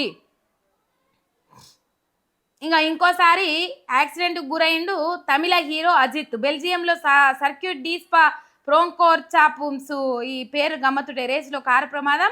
రేస్లో అదుపు తప్పి ట్రాక్ పక్కనే ఉన్న కారును గోడను ఢీకొట్టిన కారు. ప్రమాదం నుండి సురక్షితంగా బయటపడ్డ అజిత్ అని చెప్పేసి ఇక్కడ వార్త. అంతకుముందు కూడా ఒకసారి యాక్సిడెంట్ అయింది. నూకలు పాకున్నట్టున్నాయి అన్నకు. అందుకే ఘోరమైన యాక్సిడెంట్ల నుంచి తప్పించుకుంటాండు అన్న. రైట్. ఇక ఇది ఒక బాంబు వెలిసే ముచ్చట్నోళ్ళు. బీజేపీలో ఒక ఎంపీ ఉన్నాడట. రేవంత్ రెడ్డికి చీమకు తలపెట్టినంత హాని కూడా తలపెట్టని ఏడట. రేవంత్ రెడ్డికి ఎటువంటి హాని వచ్చినా ఎంబటే అడ్డం పడతాడట. ఇప్పుడు మనం టార్గెట్ చేయాల్సింది రేవంత్ రెడ్డిని కాదు, మనం మాట్లాడాల్సింది రేవంత్ రెడ్డికి వ్యతిరేకంగా కాదు. మన టార్గెట్ మొత్తం బీఆర్ఎస్ నాయకులను టార్గెట్ చేసుకుంటా మాట్లాడాలి అని చెప్పేసి ఒక ఎంపీ రేవంత్ రెడ్డి దగ్గరికి, మన ముఖ్యమంత్రి రేవంత్ రెడ్డి సార్ దగ్గరికి ఎటువంటి అపాయం రాకుండా కాపాడుతూ ఉన్నాడట బీజేపీ ఎంపీ.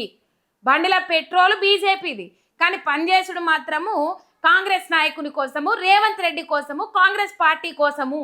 ఒక కుండ బద్దలు కొట్టే అంశం బయటకు వచ్చింది. ఒక సెన్సేషన్ న్యూస్ బయటకు వచ్చింది. ఎంపీ పేరైతే బయటకు లేదు. బహుశా మొత్తం మీద ఈ ఎంపీ మొన్న కేటీఆర్ చెప్పిన ఎంపీ ఒకలే కావచ్చు నాకు తెలిసి. ఎందుకంటే రేవంత్ రెడ్డి హెచ్సియు భూములకు సంబంధించిన అంశంలో ఒక బీజేపీ ఎంపీ నుంచి సహాయం తీసుకున్నాడు. ఒక బీజేపీ ఎంపీ దీనికి అన్నిటికీ కృషి చేసిండు. ఒక బీజేపీ ఎంపీ దీనికి అన్నిట్లకు సహకారం అందించిండ్రు అని చెప్పేసి BRS working president KTR HCU భూములకు సంబంధించి 10,000 కోట్ల అవినీతి జరుగుతూ ఉన్నది. ఇందులో 10,000 కోట్ల మనీ లాండరింగ్ జరుగుతూ ఉన్నది. 10,000 కోట్ల ఆంబుక పెట్టే ప్రయత్నం చేస్తూ ఉన్నారని ఆరోపణలు చేసిన నేపథ్యంలో ఒక బీజేపీ ఎంపీ రేవంత్ రెడ్డికి పూర్తిగా సహకరిస్తున్నాడు. మరి ఉన్న 8 మంది ఎంపీలలో ఏం కథనో తెలియదు, కానీ రేవంత్ మీద విమర్శలు రాకుండా కష్టపడుతున్న బీజేపీ ఎంపీ రేవంత్ రెడ్డిని సమర్థించడమే ఆయన ఫుల్ టైం జాబు. బీజేపీలో పార్ట్ టైం వర్క్ చేసేదేమి అంటారు కదా, మోటు సామెతలు గుర్తొస్తాయి. తినేది ఒకలి సొమ్ము, పాడేది ఒకలి పాట అన్నట్లు మొత్తం మీద ఆయన తినేదేమో బీజేపీ సొమ్ము, ఆయన వాడేదేమో కాంగ్రెస్ పాట. మొత్తం మీద ఈ పరిస్థితి చూస్తూ ఉన్నాం. ఎవరి సొమ్ము అయినా అందరూ తినేది గదే ప్రజల సొమ్ము. కానీ మొత్తం మీద బీజేపీ ఎంపీగా పేరు పొందిన ఆయన, బీజేపీ బీఫామ్ మీద గెలిచిన ఆయన ఇలా బీజేపీ పార్టీకి పనిచేయాల్సింది పోయి కాంగ్రెస్ పార్టీని కాపాడుకుంటా, కాంగ్రెస్ పార్టీ మీద చీమ చిటుకు మననీయకుండా, కాంగ్రెస్ పార్టీ మీద ఈగ వాలకుండా, కాంగ్రెస్ పార్టీని కాపాడకుండా వస్తా ఉన్నాడు ఆ బీజేపీ ఎంపీ. ఇక మరి ఆ బీజేపీ ఎంపీ ఎవరో మీకు తెలిస్తే కింద కామెంట్లలో పెట్టురు, చూస్టోళ్ళు ఎవరన్నా ఉంటే. మొత్తం మీద ఈ పరిస్థితి ఈడ. హైడ్రా, మూసి, హెచ్సియు, గ్రూప్ 1 సమస్య ఏదైనా రేవంత్ రెడ్డికే మద్దతు. జై రేవంత్ అన్న, జై రేవంత్ అన్న అని చెప్పేసి ఏ ముచ్చట్లనైనా ప్రజలకు ఎటువంటి హాని తలపెట్టినా మొత్తం మీద ప్రజల వ్యతిరేకత పెరిగిపోతుందన్న సమయంలో రేవంత్ రెడ్డిది ఏం తప్పు లేదని చెప్పేసి వెనకేసుకొని వస్తానట. రేవంత్ రెడ్డిని బీజేపీలో ఎవరైనా విమర్శిస్తే ఫోన్ చేసి మరి క్లాస్ ఇస్తా ఉన్నాడట, క్లాస్ వీక్తా ఉన్నాడట. మరి ఆ ఎంపీ ఇక ఎవరు మరి మహిళా ఎంపీ అంటే ఒక డీకే అరుణం ఉన్నది. మొత్తం మీద మరి వీళ్ళు ఇక మిగతా 7 మంది ఎంపీలల్లో ఎవరు ఉన్నారు ఏం కథ అనేది మీరు తెలంగాణ సమాజం ఆలోచించాలి. మీకు ఎవరైనా తెలిస్తే కింద కామెంట్లలో పెట్టుండ్రి. ఒకవేళ ఎవరన్నా బీజేపీ నుంచి కాంగ్రెస్ పార్టీ నాయకుల్ని లేకపోతే రేవంత్ రెడ్డిని విమర్శిస్తే టక్కున మేఘాల మీద ఫోన్ చేసి హలో, మీరు ఇప్పుడు కాంగ్రెస్ వ్యక్తిని ఎందుకు తిడతారు, మీరు ఇప్పుడు కాంగ్రెస్ నాయకుని జోలికి పోవాల్సిన అవసరం ఏమున్నది, ముఖ్యమంత్రి రేవంత్ రెడ్డిని ఏం తిడతారు, మన టార్గెట్ ఇప్పుడు కాంగ్రెస్ పార్టీ కాదు బీఆర్ఎస్ పార్టీ. బీఆర్ఎస్ పార్టీలను టార్గెట్ చేయండి. బీఆర్ఎస్ పార్టీల మీద నోరు వారేసుకోండ్రి, బీఆర్ఎస్ పార్టీలను తిట్టుండ్రి, బీఆర్ఎస్ పార్టీలను ఉన్నాయి లేని అజ్జేయండ్రి అని చెప్పేసి వాళ్ళకు వార్నింగ్లు ఇస్తా ఉన్నాడట ఈ బీజేపీ ఎంపీ. మొత్తం మీద కాంగ్రెస్ పార్టీపై నామకే వాస్తే కామెంట్లతో కాలయాపన చేస్తా ఉన్నారట. రైట్, ఇక మంచిగా ఉన్నది కదా, నిండా మునిగినాక సలెక్కడిది అన్నట్టున్నది కథ. మునుగుర్రి మునిగి తేలిన కాడికి అధిష్టానాలు ఏమైనా నిర్ణయం తీసుకుంటే ఏం చెప్పలేం. కానీ మొత్తం మీద అవారి దాకా మీరు ఆడిందే ఆట అవుతుంది, మీరు పాడిందే పాట అవుతుంది. ఇంత అన్యాయం ఉంటుందా అనొల్ల? మరి ఎవరో ఇక బీజేపీ హైకమాండ్ దీని మీద దృష్టి పెట్టాల్సిన అవసరం ఉన్నది. మొన్న కేటీఆర్ కూడా సంచలన ఆరోపణలు చేసిండ్రు, బీజేపీ ఎంపీ రేవంత్ రెడ్డికి పూర్తిగా సహకరిస్తా ఉన్నారు అని చెప్పేసి. బీజేపీ ఎంపీయే అన్ని లీకేజీలు ఇస్తా ఉన్నాడు, బీజేపీ ఎంపీయే కాంగ్రెస్ పార్టీ నుంచి కోవట్టుగా ఉన్నాడు అని చెప్పేసి బీజేపీ ఎంపీయే రేవంత్ రెడ్డికి ఆ 10,000 కోట్ల రూపాయలు తెచ్చుకున్నట్లు సహాయం అందించిర్రు అని చెప్పేసి. రైట్, మొత్తం మీద మరి ఆ బీజేపీ ఎంపీ ఎవరు అనేది కనుగోన్రి. కనుక్కోకపోతే మీ పార్టీకే నష్టం. ఇక మరి మీరు కుమ్మక్కైతే ఎవరు మేము చేయలేం. కానీ మొత్తం మీద ఈ పరిస్థితి కొనసాగుతూ ఉన్నది. రేవంత్ రెడ్డి సార్ మీద చీమ కూడా వాళ్ళనిత్తలేడట. చీమ ఎక్కడ వాళ్తుంది, చీమ గుట్టనిత్తలేడట, దోమ వాళ్ళనిత్తలేడట. ఈ కథ ఇక చెప్పుండ్రి. ఇక బీజేపీ వాళ్ళు ఎందుకు సపోర్ట్ చేస్తారు చెప్పుండ్రి. బీజేపీ వాళ్ళు ఎందుకు సపోర్ట్ చేస్తారు? గ్రూప్ 1 అంశం మీద మాట్లాడతలేరు బీజేపీ వాళ్ళు, హైడ్రా విషయంలో మాట్లాడతలేరు బీజేపీ వాళ్ళు, హెచ్సి అంశంలో మాట్లాడతలేరు బీజేపీ వాళ్ళు, కాంగ్రెస్ 6 గ్యారంటీల మీద మాట్లాడతలేరు బీజేపీ వాళ్ళు, ప్రజలకు ఇస్తామన్న అలవి కానీ హామీల మీద మాట్లాడతలేరు, సంవత్సరంలోపు 2 లక్షల ఉద్యోగాల మీద మాట్లాడతలేరు, గ్రూప్ 1 అంశం మీద మాట్లాడతలేరు బీజేపీ వాళ్ళు. ఎందుకు మాట్లాడతారు? ఇండ్ల ఎంపీలే మీరు రేవంత్ రెడ్డి సార్ని తిట్టకుండ్రి అని చెప్పి ఫోన్ చేసి చెప్పినాక ఇంకా ఎవరన్నా మాట్లాడతారా? మాట్లాడరు. ఇక ఇట్లున్నది కథ. ఇక మరి ఆ సీక్రెట్ వ్యక్తి ఎప్పుడు బయటపడతారు, ఏం కథ అనేది ఇక్కడ చూద్దాం. ఇక మరి ఎవరు మాట్లాడతలేరు ఏం కథ అనేది. ఇక బీఆర్ఎస్ వర్కింగ్ ప్రెసిడెంట్ ఇలా ప్రెస్ మీట్ పెట్టారు. ఆ ప్రెస్ మీట్లో హైదరాబాద్ స్థానిక సంస్థల ఎమ్మెల్సీ ఎన్నికల్లో బీఆర్ఎస్ పార్టీకి సంఖ్యాబలం లేదు కాబట్టి బీఆర్ఎస్ నుండి అభ్యర్థిని నిలబెట్టలేదు అని చెప్పేసి చెప్పిండ్రు. బీఆర్ఎస్ పార్టీ ఎవరికి మద్దతు ఇవ్వదు, ఎవరు కూడా 24వ తేదీన ఓటు వేయకూడదు. ఎంఐఎం బీజేపీ పార్టీలు 2 ఒకటే, ఎవరికి మద్దతు ఇవ్వం, ఎవరికి ఓటెయ్యం, విప్ను ధిక్కరించి ఎంపీలు ఎమ్మెల్యేలు ఎమ్మెల్సీలు అని చెప్పేసి ఇక్కడ వార్త చూస్తూ ఉన్నాం. మొత్తం మీద హైదరాబాద్ స్థానిక సంస్థల ఎన్నికలకు బీఆర్ఎస్ దూరము అని చెప్పేసి, స్థానిక సంస్థల ఎన్నికల్లో ఎవరి బలాలు ఎంత అంటే అని చెప్పేసి ఒక ముచ్చట వచ్చింది. స్థానిక సంస్థల ఎమ్మెల్సీ ఎన్నికల్లో మొత్తం మీద బీఆర్ఎస్ దూరం ఉన్నది అని చెప్పేసి ఒక కథనం రాసుకొని వచ్చిర్రు కదా.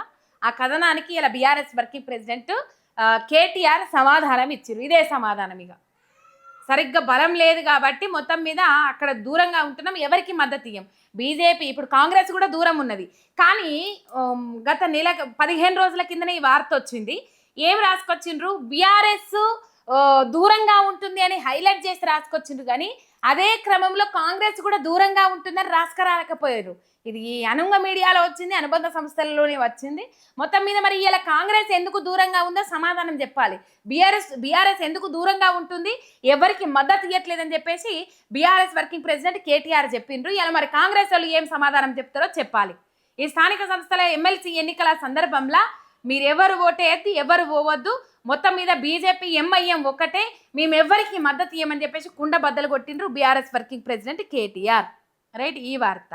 ఇక ఒకసారి బలాలు ఎట్లున్నాయి అనేది చూద్దాం. హైదరాబాద్ స్థానిక సంస్థల ఎమ్మెల్సీ ఎన్నికల్లో మొత్తం ఓట్లు 110, 81 మంది కార్పొరేటర్లు, 29 మంది ఎక్స్ అఫీషియో సభ్యులు, 3 డివిజన్లకు కార్పొరేటర్లు లేరు.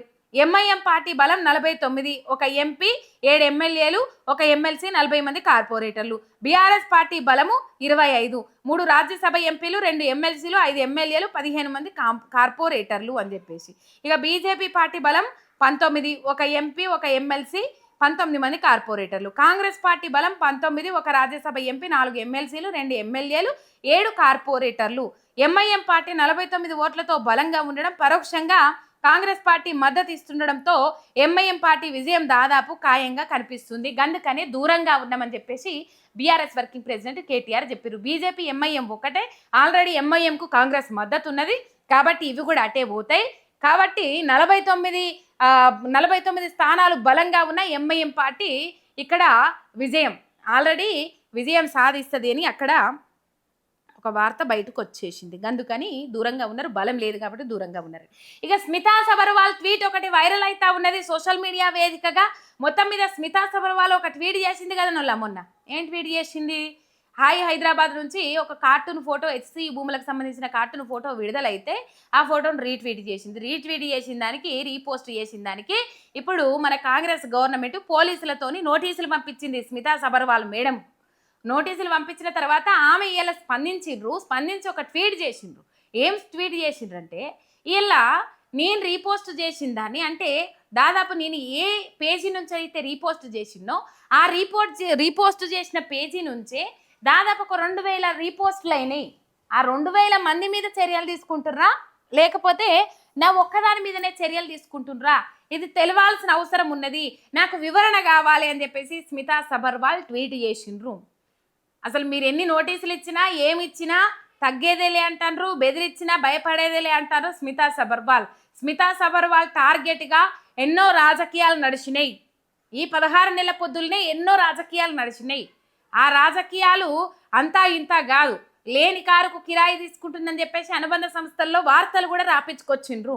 ఇలా మరి ఆ 2000 మంది రీపోస్ట్ చేసిండ్రు కదా, నేను గదే రీపోస్ట్ చేసిన, ఆ 2000 మంది గదే రీపోస్ట్ చేసిండ్రు.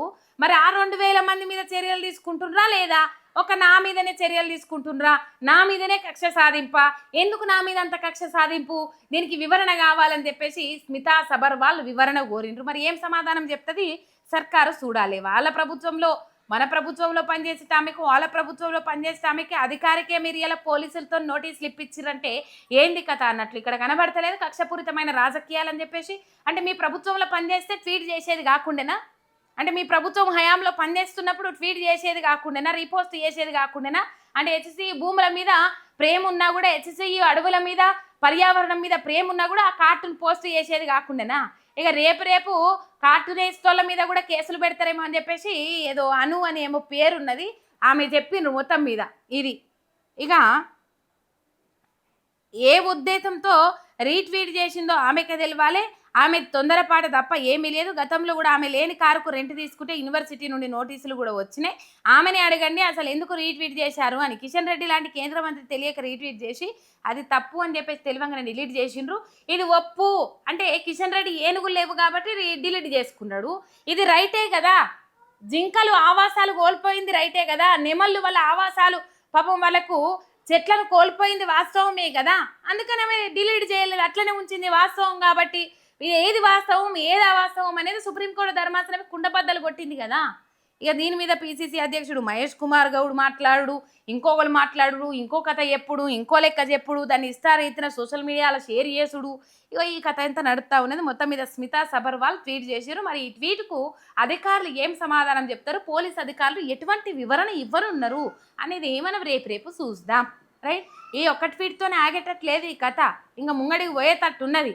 మొత్తం మీద ఇక్కడ వివాదాలు చెలరేగుతా ఉన్నాయి. పిసిసి అధ్యక్షుడు మీటింగ్ పెట్టి మరి ఆ ఐఏఎస్ ఆఫీసర్ మీద చెప్పుడేంది, ఈ కథ ఏంది, ఈ కార్యక్రమం ఏంటంటే ఏమైనా ఇండైరెక్ట్గా కిషన్ రెడ్డి డిలీట్ చేసుకుంటూ నువ్వు కూడా డిలీట్ చేసుకొని చెప్తే అయిపోతుంది అని చెప్పేసి మాట్లాడుతున్నట్టున్నదాడ. కానీ ఎందుకు డిలీట్ చేస్తారు, ఈ డిలీట్ చేయరు, అది నిజం కదా. ఇక మా సరితమ్మని స్టేజ్ మీదకి విలువరా, మంత్రి పొంగిలేటి ఎంపీ మల్లు రవిపై తిరగబడ్డ కాంగ్రెస్ కార్యకర్తలు. ఇన్నొత్తులు వేరేటోళ్ళ మీదకి తిరగబడ్డడు చూసినాం కదా, బీఆర్ఎస్ కార్యకర్తల మీద కాంగ్రెస్ కార్యకర్తలు దాడులు చేసుడు చూసినాం. మొన్నటి నుంచి మొన్న సబితా ఇంద్రారెడ్డి సభలో కానీ, అటు పోతే జూపల్లి కృష్ణారావు సభలో కానీ ఇట్లాంటి కార్యక్రమాలు కొనసాగినాయి. కానీ ఇవాళ కాంగ్రెస్ ఎంపీ మల్లు రవి మీద, అట్లనే మంత్రి పొంగిలేటి శ్రీనివాసరెడ్డి మీద కాంగ్రెస్ కార్యకర్తలు తిరగబడ్డరు.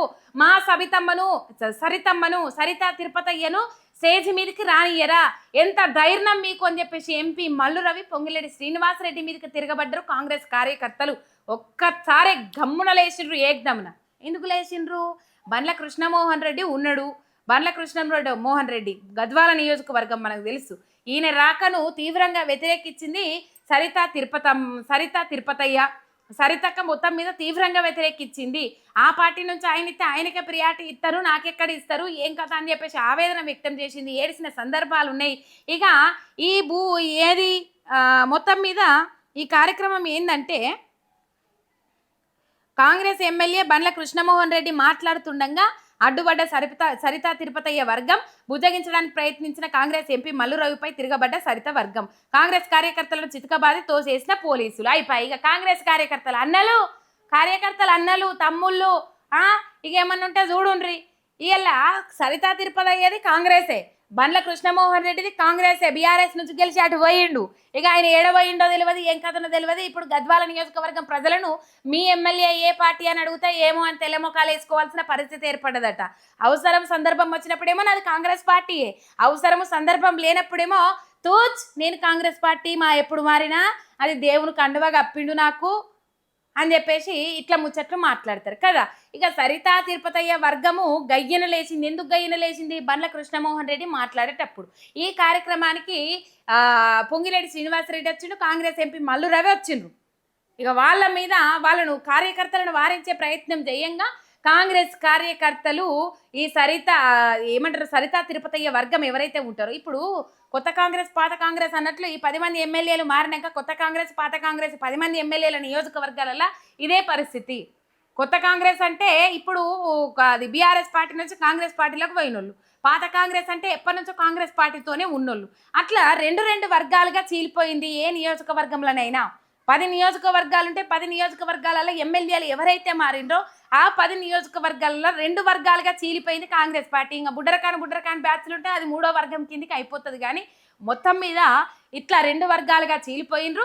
ఏడికి పోయినా గివే లొల్లులు, గివే కొట్లాడలు, అట్లెట్లా రానిస్తారు, ఇట్లెట్లా రానిస్తారు, మా వాళ్ళని ఎట్లా విలువరు, మీ వాళ్ళని ఎట్లా పిలుస్తారు, ఇయ్యాలని ఇన్ని ఏళ్ళు వచ్చినావు, నువ్వు బీఆర్ఎస్ పార్టీలోకి వెళ్ళొచ్చినావు, నువ్వుకే అంత జులుమా, నువ్వే అంత పెత్తనం చూపిస్తావా, నువ్వే అంత పత్తనం జలా ఇస్తావా. ఇగో ఇట్లా కార్యక్రమాలు కొనసాగుతాయి. మొత్తం మీద కాంగ్రెస్ ఎంపీ మల్లురావు మీదికి మంత్రి పొంగిలేడి శ్రీనివాసరెడ్డి మీదకి తిరుగుబాటు లేవనెత్తిండ్రు కాంగ్రెస్ కార్యకర్తలు. ఇక తిరుగుబాటు ఎవరైతే లేవనెత్తిండ్రో వాళ్ళ మీదనే పోలీసులు పెత్తనం చూపించిండ్రు. మొత్తము ఆటోలను దోసేసిర్రు. ఇప్పుడన్నా వినాలి, ముగ్గురు కాంగ్రెస్ పార్టీ వాళ్ళే, కానీ ఇక్కడ బలైందేవలు కాంగ్రెస్ కార్యకర్తలు. చూడండి ఈ కథ ఎట్లున్నదో. ఇది మొత్తం మీద గద్వాల నియోజకవర్గంలో బండ్ల కృష్ణమోహన్ రెడ్డి వర్సెస్ సరితా తిరుపతయ్య వర్గం అన్నట్లు అయిపోయింది. మొత్తం మీద వచ్చిన పోయినోళ్ళు కూడా ఇన్ఛార్జ్ మంత్రులు కానీ లేకపోతే ఎంపీలు కానీ ఇలా ఆ పరిస్థితులు ఎదుర్కోవాల్సిన పరిస్థితి. కాంగ్రెస్ కార్యకర్తలే కాంగ్రెస్ పార్టీ నాయకుల మీదకి తిరగబడాల్సిన పరిస్థితి ఏర్పడ్డది. ఇక పొరకలో అయిందనుకో రాదుర్రాడ రైట్. ఇక ఇయ్యల్లో ఒకటి హరీష్ రావు ముచ్చట ఒకటి వైరల్ అయింది. ఏంటంటే భద్రంగా ఉండండి, భవిష్యత్తులో ఎదగండి అని చెప్పేసి సిద్దిపేటలో ప్రైవేట్ స్కూల్స్ యాజమాన్యాలు పెట్టిన సదస్సులో పాల్గొన్నారు మాజీ మంత్రి హరీష్ రావు. ఆ కార్యక్రమంలో ఓ చిన్నారి పాపం ఏడ్చిందోళ్ళ, చాలా ఏడ్చింది. ఎందుకు ఏడ్చిందంటే పాపం వాళ్ళ నాన్న చనిపోయిందట. చనిపోయిన వాళ్ళ తల్లి అన్ని చూసుకుంటుందట. మనం కష్టపడి చదివినప్పుడే మన తల్లిదండ్రులకు వాల్యూ ఇస్తారని చెప్పేసి ఆ బిడ్డ ఏడ్చుకుంటూ చెప్పే వరకు హరీష్ రావు గారు కూడా భావోద్వేగానికి గురైనరు, కంటనీరు పెట్టుకున్నారు. ఆ వార్త ఇలా సోషల్ మీడియాలో వైరల్ అయింది. మొత్తం మీద అదే వైరల్ అవుతా ఉన్నది. ఇక చోటేబాయి రేవంత్ రెడ్డిది బడేబాయి మోడీది దృఢమైన బంధం. నేషనల్ హెరాల్డ్ కేసులో సోనియా గాంధీ రాహుల్ గాంధీ అంశాల గురించి ఎందుకు మాట్లాడతలేరు మన రేవంత్ రెడ్డి అని చెప్పేసి బీఆర్ఎస్ వర్కింగ్ ప్రెసిడెంట్ కేటీఆర్ మాట్లాడిండ్రు. ఎస్సీఏలో రేవంత్ రెడ్డి విధ్వంసం సృష్టించాడు అని మోడీ అంటాడు, కానీ విచారణకు ఆదేశాలు జారీ చేయరు. ఎందుకు జారీ చేస్తారు? మాట మందమే. ఈడ తెలంగాణలో కాంగ్రెస్ పార్టీని ఉదాహరణకు తీసుకొని అక్కడ చెప్తే నేషనల్లో అంటే దేశంలో కాంగ్రెస్ పార్టీని దెబ్బతీయచ్చు, ఆయన మెయిన్ ఉద్దేశం అది. కానీ ఇక్కడ కాంగ్రెస్ పార్టీ మీద మాత్రం చర్యలు తీసుకోరు, రేవంత్ రెడ్డి మీద చర్యలు తీసుకోరు. జేసీబీలు పంపించి అడవులను నాశనం చేసిండు, చెట్లను నరికేసిండు, బుల్డోజర్లను పంపించిండ్రు. తెలంగాణలో కాంగ్రెస్ పార్టీ రేవంత్ రెడ్డి పార్టీ మొత్తం మీద అడవుల విధ్వంసం మీద పడ్డది అని చెప్పేసి అక్కడ మాట్లాడతాడు మీటింగ్ పెట్టిన కాడ మోడీ. కానీ చర్యలు తీసుకోరు, విచారణకు ఆదేశాలు జారీ చేయరు. ఈ కథ ఇట్లుంటది. మొత్తం మీద బీఆర్ఎస్ వర్కింగ్ ప్రెసిడెంట్ కేటీఆర్ ప్రశ్నించిండ్రు. ఎందుకు కాంగ్రెస్ వ్యవహారం కూడా ఒకసారి చూడండి, రేవంత్ రెడ్డి గారి వ్యవహారం కూడా చూడండి. నిన్నగాక మొన్న సోనియా గాంధీ గారి మీద, రాహుల్ గాంధీ గారి మీద ఈడీ వాళ్ళు ఛార్జ్ షీట్ వేసింది. నేషనల్ హెరాల్డ్ అని ఒక స్కామ్ ఏదో అయింది, 2,000 కోట్ల కుంభకోణం అని చెప్పి వాళ్ళ మీద ఛార్జ్ షీట్ వేసి A1 గా సోనియా గాంధీ, A2 గా రాహుల్ గాంధీని పెట్టిరు. మొత్తం దేశమంతటినేమో కాంగ్రెస్ ఏడాడు ఉందో అక్కడ లొల్లి చేసిండ్రు. బీజేపీని మోడీని తిట్టుకుంటూ బయటకు వచ్చి నిరసనలు చెప్పారు. ఇక్కడ కూడా ఏదో చేసినట్టు మహేష్ కుమార్ గౌడ్ పాపం ఇంకా కొంతమంది పోయి లొల్లి పెట్టినట్టు చేసిర్రు. కానీ రేవంత్ రెడ్డి మాత్రం ఒక్క మాట మాట్లాడలే ఈ రోజు వరకు. ఇక్కడ బీఆర్ఎస్ వర్కింగ్ ప్రెసిడెంట్ కేటీఆర్ గారు చెప్పేది ఏంటంటే అక్కడనేమో నేషనల్ హెరాల్డ్ కేసుకు సంబంధించి సోనియా గాంధీ రాహుల్ గాంధీల మీద ఈడీ ఛార్జ్ షీట్ వేస్తే హనుమంతరావు అండ్ టీపీసీసీ అధ్యక్షుడు మహేష్ కుమార్ గౌడ్లు మాట్లాడిర్రు. కాకపోతే రేవంత్ రెడ్డి ఈ అంశం మీద మాట్లాడలే, ఆయన జపాన్ వేయిండు. ఆయన మోడీ ఏదైతే మాట్లాడిండో, ఈడ చెట్లు నరికేస్తాండ్రు, అడవుల మీదకి పోతాండ్రు, యూనివర్సిటీ ల్యాండ్లో ధ్వంసం చేస్తున్నట్టు మోడీ అక్కడ మాట్లాడిండ్రు, కాంగ్రెస్ పార్టీ పేరు మాట్లాడిండ్రు. కానీ ఇక్కడ ఆ విచారణకు మాత్రం ఆదేశాలు జారీ చేయలే, సిబిఐ ఎంక్వైరీ చేయలే, ఏం చేయలే. లేఖ రాసిండ్రు ఇలా బీఆర్ఎస్ వర్కింగ్ ప్రెసిడెంట్ కేటీఆర్, విచారణకు ఆదేశాలు జారీ చేయండి అని చెప్పేసి. మొత్తం మీద ఈ అంశము. ఇక ఇక్కడ ఫ్రీ బస్సు వల్ల ఆటో డ్రైవర్ల బతుకులు ఆగమని చెప్పేసి, నిజంగా ఆటో డ్రైవర్ల బతుకులు ఆగంగా ఉన్నాయి, ప్రభుత్వం పట్టించుకోవాలి. వీళ్ళ మీద పాపము వీళ్ళకి ఏమైనా ఆర్థిక సహాయాన్ని అందించాలి, వీళ్ళకు సరైన భద్రత భరోసాను కల్పించాలి, ఆటో డ్రైవర్లను పట్టించుకోవాలి. ఫ్రీ బస్సు వల్ల పాపము ఇబ్బందికరమైన పరిస్థితులు ఉన్నాయి ఆటో డ్రైవర్లకు. నిన్న ఒక ఆటో డ్రైవర్ అన్న బస్టాండ్ ఆవరణలోనే పురుగుల మందు తాగే ప్రయత్నం చేసిన ఆత్మహత్య యత్నానికి పాల్పడ్డరు. జర చేయండి, మొత్తం మీద పట్టించుకోండి, బాగుంటుంది. పట్టించుకుంటే పాపం ఆటో డ్రైవర్లే మెచ్చుకుంటారు. అయ్యో పేదల ప్రభుత్వం అని చెప్పేసి అప్పుడు యాడ్లు ఇచ్చుకున్నారు కదా, అడ్వర్టైజ్మెంట్లు. నా కొడుకు కూడా ఆటో డ్రైవరే కావాలన్నా, మంచి చదువులు చదివిపిస్తే వచ్చేది కాంగ్రెస్ ప్రభుత్వము, కొడుకులు బిడ్డలు మంచిగా ఎదుగుతారు, నా కొడుకు కూడా ఆటో తోలుతాడు అని చెప్పేసి సోషల్ మీడియాలో అడ్వర్టైజ్మెంట్లు, యాడ్లు, యూట్యూబ్ ఓపెన్ చేస్తే గవే, సోషల్ మీడియా ఓపెన్ చేస్తే గవే వైరల్ చేయలే. ఇలా ఆటో అన్న బతుకు ఛిద్రమైతా ఉన్నది ఫ్రీ బస్సు వల్ల, ఆటో డ్రైవర్ అన్న బతుకు ఆగమైతా ఉన్నది. వచ్చి 100 రోజులు కాలేదు, 100 రోజులకే పానం ఆగుతలేదా? మేమందరితోని రవాణా శాఖ మంత్రి పొన్నం ప్రభాకర్ ఎందుకు తగ్గిండ్రో అర్థమైతే లేదు, ప్రజల సమస్యల మీద ఎందుకు మాట్లాడతలేరో అర్థమైతే లేదు. రవాణా శాఖ మంత్రిగా మీరు ఉన్నారు, ఇలా పాపం వాళ్ళని పట్టించుకోవట్లేదు. ఆటో యూనియన్లతో చర్చలు జరిపినాము, మంతనాలు జరిపినాము, ఆటో యూనియన్లకు మంచి సహకారం అందిస్తామని చెప్పేసి మరి యూనియన్ పెద్దలను ఏమేమి చేసిర్రో ఏం కథనో తెలియదు. కానీ మొత్తం మీద ఆటో నడుపుతున్న అన్నల బతుకులు ఆగమైనవి, బతుకులు ఛిద్రమైనవి, బతుకు మోయలేక, బతుకు బండి నడపలేక ఇప్పటికీ 55 మంది ఆటో డ్రైవర్లు బలవని మరణానికి పాల్పడ్డరు. వాళ్ళ కుటుంబాలను ఆదుకోవాలి, ఆయన ఉన్న కుటుంబాలకు ఆసరాగా నిలవాలి రేవంత్ రెడ్డి సర్కార్ అని మా ఎంఆర్ మీడియా తెలంగాణ తరపున కోరుకుంటున్నాం. ఇక మంత్రి శ్రీధర్ బాబు మంత్రి నియోజకవర్గంలో కాంగ్రెస్ కార్యకర్తల ఫ్లెక్సీలల్లా భూపాలపల్లి ఎస్పీ కిరణ్ ఖారే ఫోటో అని చెప్పేసి ఉంటుంది. ఎందుకు ఉంటుంది? చట్టాలు చుట్టాలైనప్పుడు, పోలీసు వాళ్ళు బంధువులైనప్పుడు మంత్రి శ్రీధర్ బాబు కింద ఉంటుంది, లేకపోతే ఫ్లెక్సీ పక్కకు ఉంటుంది, లేకపోతే జబ్బ మీద చేసుకొని దిగిన ఫోటోలు కూడా పెట్టుకుంటారు. ఈడ ప్రోటోకాల్ ఆదికి రాదు, ఉండే జాగాలనేమో ప్రోటోకాల్ ఉన్న జాగాలో ఎమ్మెల్యే ఫోటోలు పెట్టరు. కానీ ఈడ అవసరం లేని కాడ ఇక ఎస్ఐల ఫోటోలు పెట్టుకుంటారు, ఎస్పీల ఫోటోలు పెట్టుకుంటారు. ఈ కథ ఉన్నది కథ, ఏమో పోతుందో ఏం కథనో అర్థమైతలేదు. రైట్, మొత్తం మీద చెప్పిన కదా, ఫ్రీ బస్సు ఎఫెక్టు, గిరాకీ లేక ఆర్టీసీ బస్టాండ్ ముందే గడ్డి మందు దాగి ఆటో డ్రైవర్ ఆత్మహత్య యత్నము అని చెప్పేసి. ఇక వివాహేతర సంబంధం నేరం కాదు, వివాహేతర సంబంధంపై ఢిల్లీ హైకోర్టు సంచలన వ్యాఖ్యలు. తన భార్య ప్రియుడిపై కేసు వేసిన భర్త, కేసు నుంచి ఈ నెల 15న ప్రియుడికి కేసు నుంచి ఈ నెల 15న ప్రియుడికి విముక్తి కలిగించిన ఢిల్లీ హైకోర్టు.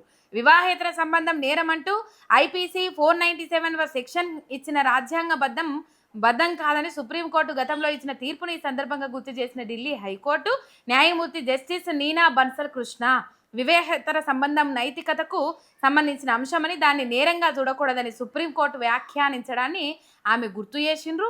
ప్రస్తుత కేసులో తన భార్య మరో వ్యక్తితోని వివాహేతర సంబంధం పెట్టుకుందని, వాళ్ళిద్దరూ ఓ హోటల్లో శారీరకంగా దగ్గరైండ్రని మహిళ భర్త ఆరోపించిండు. ఈ కేసులో ప్రియుడిని మెజిస్ట్రేట్ కోర్టు విడిచిపెట్టగా ఆ తీర్పును సెషన్స్ కోర్టుకు ఎట్టివేసి ప్రియుడికి సమన్లు పంపింది. దీన్ని ప్రియుడు ఢిల్లీ హైకోర్టులో సవాల్ చేయగా వివాహేతర సంబంధం నేరం కాదంటూ అతనికి అనుకూలంగా తీర్పిచ్చింది అని చెప్పేసి. ఇక ఏం తీర్పు, సరే తీర్పిచ్చింది అయిపోయింది, కానీ ఈ మధ్య కాలంలో వివాహేతర సంబంధం ఒక ఫ్యాషన్ అయిపోయింది. సరే అవి ఎల్లలు దాటకుండా, అద్దులు దాటకుండా ఉంటే మంచిదే. కానీ ఇక్కడ అంటే ఈ ధర్మాసనాలు చెప్పిన ముచ్చట ప్రకారం చెప్తా ఉన్నాము. ఇయ్యల్లా ప్రియుని మోజులో పడి భర్తను చంపుడు, ఇంకో ప్రియురాలు మోజులో పడి భార్యను చంపుడు, ఇటువంటి కార్యక్రమాలు నిన్న చూడలేదు. అదేన్నో ఉత్తరప్రదేశ్ ఇంకెన్నో చూసినట్టు మీ రాష్ట్రం గుర్తొస్తుంది. నిన్నే చెప్పుకున్నాం మనం. ప్రియుని మోజులో పడి ప్రియునితో కలిసి భర్తను చంపేసి పక్కల పామేసి పాము గర్తనే చచ్చిపోయిండు అని చెప్పేసి క్రియేట్ చేసే ప్రయత్నం చేసింది. ఇట్లా సరే వీటిని సమర్థించుకుంటే ధర్మాసనాలు తీర్పు ఇచ్చినవి మంచిగానే ఉన్నది. కానీ నిన్న అయిన ఇన్సిడెంట్ల ప్రకారము సరైన శిక్షలు వేస్తేనే మంచిగా ఉంటుంది. అంతకుముందు ప్రియుడికి మందిచ్చి చంపేసిన మహిళకు మొత్తం మీద ఉరిశిక్ష వేసిర్రు మొన్న మధ్యలో చూసినామా, అది వేరే ముచ్చట. కానీ ఇది వివాహేతర సంబంధాలకు సంబంధించి. ఈ వివాహేతర సంబంధాలకు అడ్డం వస్తున్నారని కన్న పిల్లలను కడితేల్చిన తల్లిదండ్రులు ఎంతోమంది ఉన్నారు, కన్న పిల్లలను చంపేసిన తల్లిదండ్రులు ఎంతోమంది ఉన్నారు. ఇగో ఇసొంటోళ్ళ మీద, ప్రాణాలను ఈజీగా తీసి పడేస్తున్న వాళ్ళ మీద చర్యలు తీసుకోవాల్సిన అవసరం ఉన్నది న్యాయస్థానాలు. మీకు అవసరం లేకపోతే పక్కకు పోండి, ఇడిచిపెట్టిపోరు. ఈ మధ్య కాలంలో జోకు ముచ్చట్లు చూస్తూ ఉన్నాం. ప్రియునికి ఇచ్చి భర్తని లగ్గం చేసినాయని 2 ఇన్సిడెంట్లు చూసినాం మొన్న. 2 చూసినాముల్లా ఇంకా బీహారు లేకపోతే ఇంకే రాష్ట్రాలలోనో ప్రియునికి ఇచ్చి లగ్గం జరిపించిండ్రు. ఇక ఇది మనకు అద్దురాబయ్య అని చెప్పేసి ఇక వీళ్ళు, ఎందుకంటే భయం, ఎక్కడ ప్రియుని మీద మోసుతోనే ఆయనతో మనల్ని ఎక్కడ చంపేసి పోతుందో అని చెప్పేసి భయమా లేకపోతే ఇంకేటో తెలియదు. కానీ మొత్తం మీద ఇగో ఇట్లాంటి కార్యక్రమాలకు తెరలేపుతా ఉన్నారు. ఎదుటోళ్ళ కడుపారగనుకున్న కన్నబిడ్డలను కడతేరుస్తూ ఉన్నారు అక్రమ సంబంధాల కోసం, వివాహేతర సంబంధాల కోసం. రైట్, ఇక్కడ ఈ వార్త. ఇక పాపము ఇది పొద్దుగాలనే చెప్పిన నేను, ఎందుకంటే వీళ్ళు మంత్రులా రాక్షసులా ఇంకేమన్నా, ఇంత కర్కశత్వంగా ఎట్లా ప్రవర్తిస్తారు, ఇంత మానవత్వం మర్చిపోయినరా, ఇంత విలువలు తెలవకుంటున్నారా, గిచ్చిత కూడా స్పర్శ తెలవకుంటున్నదా అని చెప్పేసి పొద్దుగాలనే చెప్పిన. ఏం చెప్పినా, నిన్న ములుగులో రోడ్ షోకు పోయినరు కదా మంత్రి సీతక్క, కొండా సురేఖక్క అండ్ పొంగులేటి శ్రీనివాసరెడ్డి సారు, వీళ్ళు పోయిర్రు కదా. పోయినప్పుడు పాపం ఒక బిడ్డ చనిపోయింది. ఎట్లా చనిపోయిందంటే, వాళ్ళు గవర్నమెంట్ దవాఖానాలో నార్మల్ కాకుండా బలవంతంగా నార్మల్ ట్రై చేస్తే ఆ చనిపోయిన బిడ్డకు జన్మనిచ్చింది ఆ తల్లి. మొత్తం మీద ఆ బిడ్డను పట్టుకొని మాకు న్యాయం చేయండి అని ధర్నాకు దిగిన సమయంలో వీళ్ళు రోడ్ షోలో వస్తారు రానంగా.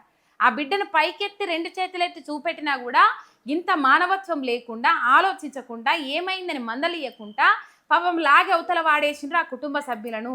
రైట్, ఆ మైకుల లొల్లుల మధ్యలో, ఆ సప్పుల మధ్యలో ఆ కుటుంబం రోదన ఒంటరిగానే మిగిలిపోయింది. ఇది ఒక హృదయ విదారక ఘటన అని చెప్పేసి పొద్దుగాలనే చెప్పిన. ఇక ఇంకొక వార్త చెప్పాలి మీకు. ఇక ఇప్పుడు పోయినసారి ఉపాధి హామీ పనుల కింద వచ్చిన పైసలని దుర్వినియోగమైన హరితహారం చెట్ల దిక్కు మరలించిర్రు, హరితహారం చెట్లు పెట్టిర్రు అని చెప్పేసి మొత్తుకున్న మేధావుల నోర్లన్నీ ఇలా పడిపోయినాయి. ఎందుకు పడిపోయినాయో తెలుస్తలేదు. ఉపాధి హామీ పనికి సంబంధించిన నిధులు గోల్మాలైనాయి. 24.55 కోట్ల ఉపాధి హామీ నిధులు దుర్వినియోగమైనాయి. గ్రామీణ ఉపాధి హామీ పథకంలో 2024-25 సంవత్సరానికి గాను దేశవ్యాప్తంగా జరిపిన తనిఖీల్లో తెలంగాణ రాష్ట్రంలో 24.55 కోట్ల నిధులు దుర్వినియోగం జరిగినట్టు యాక్షన్ టేకెన్ రిపోర్టు ATR వెల్లడించింది. దుర్వినియోగం జరిగిన నిధుల్లో కేవలం 6.22 లక్షలు 0.25% మాత్రమే రికవరీ చేసినట్టు, నిధుల దుర్వినియోగం విషయంలో 5,985 మందికి హెచ్చరికలు జారీ చేసినట్టు ATR వెల్లడించింది అని చెప్పేసి ఇక్కడ వార్త చూస్తా ఉన్నాం. మొత్తం మీద దాదాపు 24.55 కోట్ల ఉపాధి హామీ నిధులు దుర్వినియోగం అయినాయి. కేవలం 6.22 కోట్ల రికవరీ చేసిండ్రట. రైట్, ఈ పరిస్థితి ఇగో ఇవ్వల్ల ఇలా మనకు పొద్దుగాలటి నుంచి ఇప్పటిదాకా నేను వార్తలు చదివే వాళ్ళ దాకా మనకు హైలైట్ అయిన ముచ్చట్లు. రేపు ఏమేమి ముచ్చట్లు వస్తాయో మళ్ళీ రేపు 8 గంటలకు మళ్ళీ కలుసుకుందాము. అంతవరకు మీరు చూస్తూనే ఉండుండ్రి ఎంఆర్ మీడియా తెలంగాణను సబ్స్క్రైబ్ చేసుకోండి, లైక్ కొట్టుండ్రి, షేర్ కొట్టుండ్రి. ఎందుకంటే మీ ఒక్క సబ్స్క్రైబు నాకు ఎంతో సపోర్ట్ కాబట్టి జర సబ్స్క్రైబ్ చేసుకొని జర గాలగీలకు చెప్పుర్రి, పక్క పొంటలకు ముచ్చట చెప్పినట్టు. రైట్, షనార్.